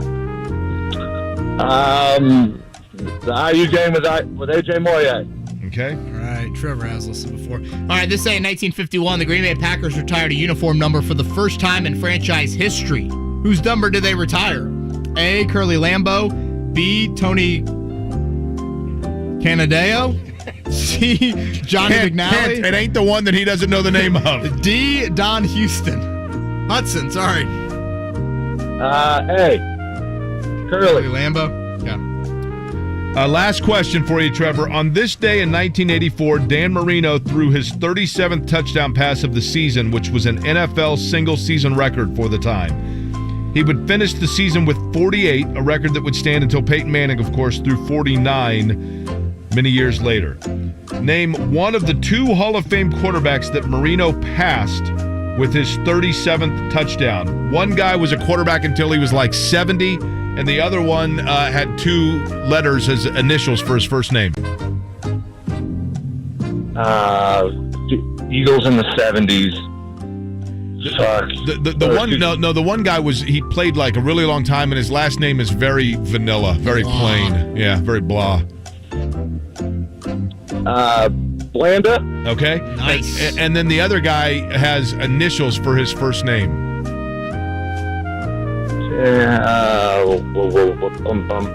I ask this question oftentimes when I sit next to Jake. WTF. WTF Tittle is what we're putting him down for there. That was great. That is correct. All right, Trevor might have just won the oil change right there. Say, okay. That's 5 for 5 in my book, Trevor. Question number 1. The 2 teams playing tonight, indeed, the Dallas Cowboys and the New Orleans Saints. Kevin? All right, number 2, NBA team currently riding the second best active win streak. He guessed the Cavs. Shockingly, the Cavs won 3 in a row. The Rockets have won 4 in a row. The correct answer, though, the Milwaukee Bucks at 8 straight wins. Isn't there like a big long montage? It's coming. I just wanted to make sure Josh was on it. He's been Even get a lousy copy of our home game. You're a complete loser. That can keep running over with his candy bar there. Spitting up chocolate all over the keyboard as he hit it there. Indiana, correct, in the Sweet 16. Did Notre Dame come back by 13 or more to beat Duke at one point? You know, Notre Dame did play Duke in the second round that year and had Duke down by 5 with 3 minutes to go in that game and just gagged it with Chris Thomas. Really? Pike product. That's impressive you remember that. 1-8 seed. So I'm always of the thinking of Notre Dame established the blueprint for Mike Davis then to follow in the next round. John Treelor had something to do with that too. Mike Davis as well, though. That was a heck of a run, no question. Don Hudson was indeed the correct answer on number 4. And number 5, George Blanda and Y.A. Tittle. Not WTF Tittle. Not to be confused with the Washington football team either. That's exactly right. We'll put a bow tie on it mercifully next. Don't let winter catch you off guard. Be prepared with Aaron's, the king of snow. A fifth-generation family-owned company since 1933. Aaron's snowblowers are built in the USA with powerful engines that won't bog down in any conditions. Trust Aaron's to throw snow better and farther than any other snowblower out there. Aaron's is the #1 brand of two-stage snowblowers worldwide. Trusted by millions to throw back what old man winter dishes out with machines for all needs. Visit your local Aaron's dealer today. We've done it again. Golden Oak Lending has dropped rates even lower. I'm James Hawkins, president of Golden Oak. With a 1.875% rate and home values up, you can get more cash out now. Call 317-706-GOLD today and make no mortgage payments until next year. Golden Oak Lending, cured my blues. NMLS 114937, 1.875% fixed, 2.952% APR, FHA 15-year mortgage with 20% equity and approved credit. And that's when I realized it's called a hamburger, not a handburger, because you carry it with your hand. I was wrong, people. It's like that time I thought I couldn't make the perfect app for football. I was wrong again, people. All I had to do was make a sportsbook app where you can earn season rewards all Sunday long. Nobody's better at bettering things than Caesars. Must be 21. If you or someone you know has a gambling problem and wants help, call 1-800-9-WITH-IT. Gather near and bring the cheer this holiday season. Dazzle and delight the love of your life with a gift from Helzberg Diamonds. Don't miss great prices on stunning diamond studs, tennis bracelets, gemstone rings, and the year's must-have look, gold jewelry for stacking and layering. Another reason to go to Helzberg? Get a free Microsoft Surface Laptop Go with a purchase of $1,699 or more. Visit Helzberg.com or a store near you today. Limited time offer while supplies last. See online or in-store for details. A new season, a new QB, a new look. Football is back. And so are Bud Light Blue Fridays. Every week, join JMV beginning at 3 for Cold Bud Lights, Colts football talk, and your chance to win tickets to Colts games. Join me, JMV, Friday at the Slippery Noodle downtown for your chance at Patriots tickets. JMV, Bud Light, and you. Doing it for the shoe. I'll see you this Friday at the Slippery Noodle. By texting 64,000, you agree to receive recurring automated marketing messages from Warby Parker. Message and data rates may apply. No purchase required. Terms apply. Available at warbyparker.com/terms. Did you pay too much for your glasses? Ever wonder why glasses cost so much? It's because for decades, the eyewear industry was dominated by a single company that kept prices artificially high while reaping huge profits. Warby Parker was created to change that. I just made my first Warby Parker purchase. The glasses were everything I could have wanted and more. I absolutely love them. And they only cost $95, including prescription lenses. Warby Parker's glasses are designed and produced in-house, so you get high quality for a fraction of the price. Warby Parker's glasses start at just $95, including your prescription, plus scratch-resistant anti-reflective coatings and UV protection at no extra cost. Now, do you need new glasses? Text GLASSES to 64,000 to pick 5 Warby Parker frames to try on at home for free. That's GLASSES to 64,000 to get started for free. GLASSES to 64,000.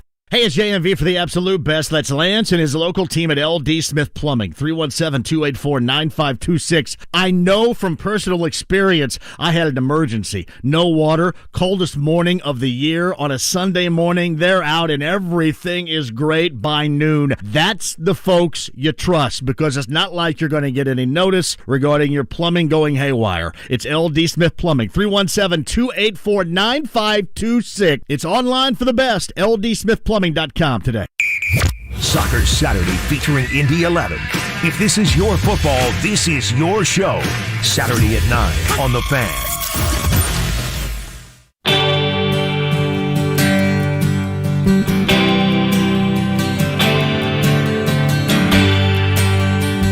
You're listening to Kevin and Query on 93.5 and 107.5. The Fan.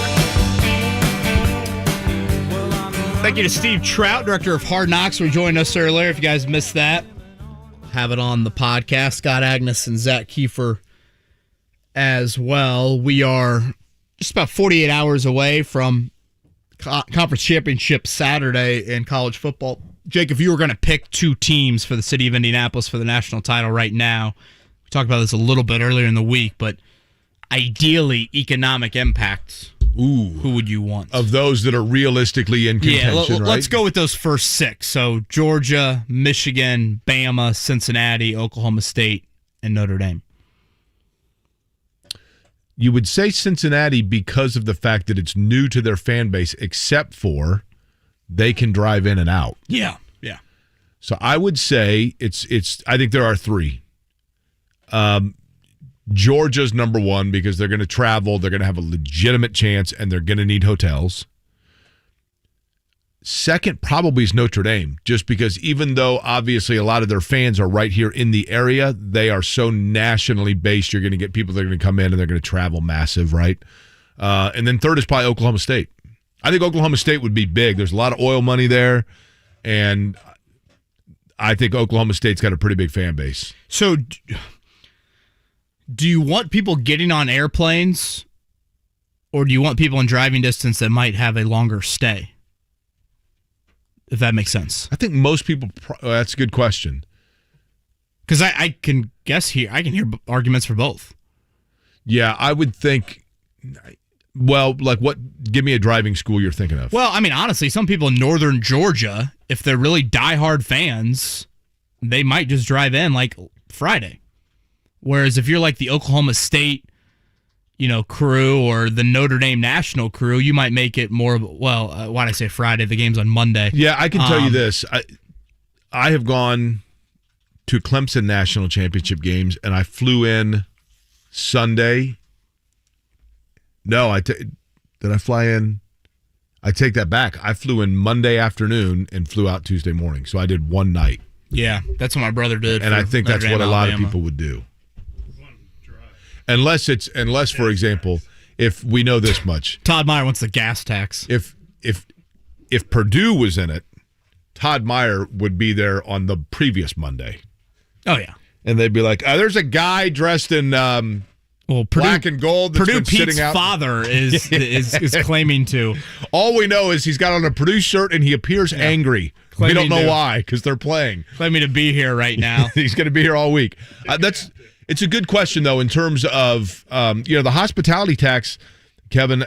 So much of the stadium is paid for by the hospitality tax. I mean, Indianapolis has a very high hotel tax, obviously, and the rental car tax.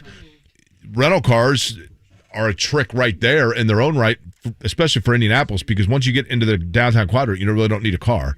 So I think a lot of people just Uber from the airport to downtown, and then they don't rent a car. Right. And a lot of the rental car places right now don't have cars anyway, so that probably becomes a bit of a wash.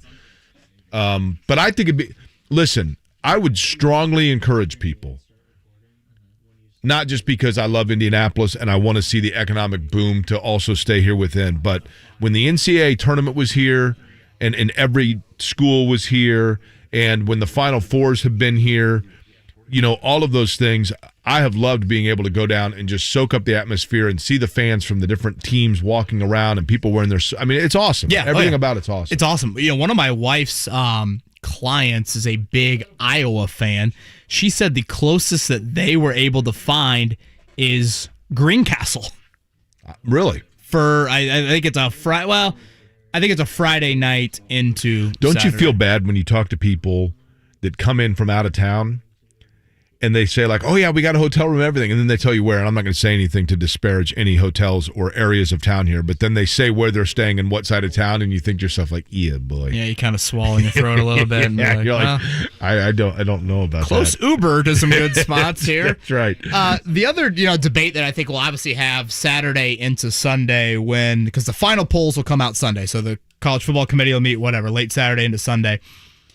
Are you in the best teams, I should say plural, for the top four, or the most deserving top four? Because I still am seeing way too much. If Alabama loses, they're going to be in because they're one of the best four teams. To me, most deserving. I would agree with you, but this is and I've said this a few times, so I apologize for being redundant. But I know there are a lot of people that say, I don't understand why Alabama's even in the conversation. Their resume is da-da-da-da-da. And this is what I always say, Kevin. If your favorite team, in your case, you're a Notre Dame fan, right? If Notre Dame, if the committee said, you know what, you're going to have Notre Dame, you're going to have to win your way in. And of all the teams that are in the discussion, Oklahoma State, Cincinnati, Georgia, Baylor, whatever, you've got to pull one of those teams out of a hat and you've got to play them. And if you beat them, you get in. You can't tell me that Alabama is the one that you would first want to pull. Right, but I don't think that's the question. Understood, but I'm just saying, different answer here, I realize. Yeah. But for people that are saying, why is Alabama even considered based on their resume? And my answer is because Alabama is one of the most reputed best teams. And they probably have 10 guys on their roster that are going to be first or second round picks in the next year or two. And they're still a one-loss SEC team. I don't want to act like they have some resume that doesn't belong at all. To your point, I personally subscribe to most deserving, which is why, and somebody made the point to me about Luke Fickell before Freeman really was honing in apparently on the Notre Dame job. When Fickell's name first came up, my buddy Doug, we were talking about it at the gym, and he's a guy from Cincinnati, and he was saying, like, man, I mean, if you're Fickell, wouldn't you be tempted to go to Notre Dame because it gives you better chances to win a championship? And I'm like, last year I would have agreed with that. But he's at Cincinnati, and he's got them in the playoffs, assuming they win their last game. So it can be done now. Cincinnati has shown that if they mind their business and take care of business, they can get into the college football playoff. You don't need now to be at a Notre Dame or a Georgia or an Oklahoma or an Oklahoma State or whatever. Cincinnati has shown you can do it if you mind your P's and Q's. Cincinnati is very deserving of being in. They won at Notre Dame. Assuming they beat Houston, they're going to win their conference with an unblemished record. I'm all for it. Thing about Cincinnati, though, Jake, that is a 2-year process they've had to go through to earn it. Like, if they don't do what they did last year as a one-loss team and getting to the Sugar Bowl and getting on the radar, being right? super competitive. Getting on the whereas, radar. like, Oklahoma State, I don't know what they did last year, but they certainly weren't up there as well. Yeah, to me, I look at it and say the selection process is the 4 most deserving teams, and then you play it out and you find the best team out of the 4 most deserving. And honestly, I think the NCAA tournament for men's basketball, women's basketball, whatever, you get some of that as well, because that's a process of, if we really were picking these 68 best teams, I would think the first Big Ten team that doesn't make it is probably better than the champion of the SWAC. The one thing that I will say about expansion, because you always hear people say, well, this is why they need 8 teams.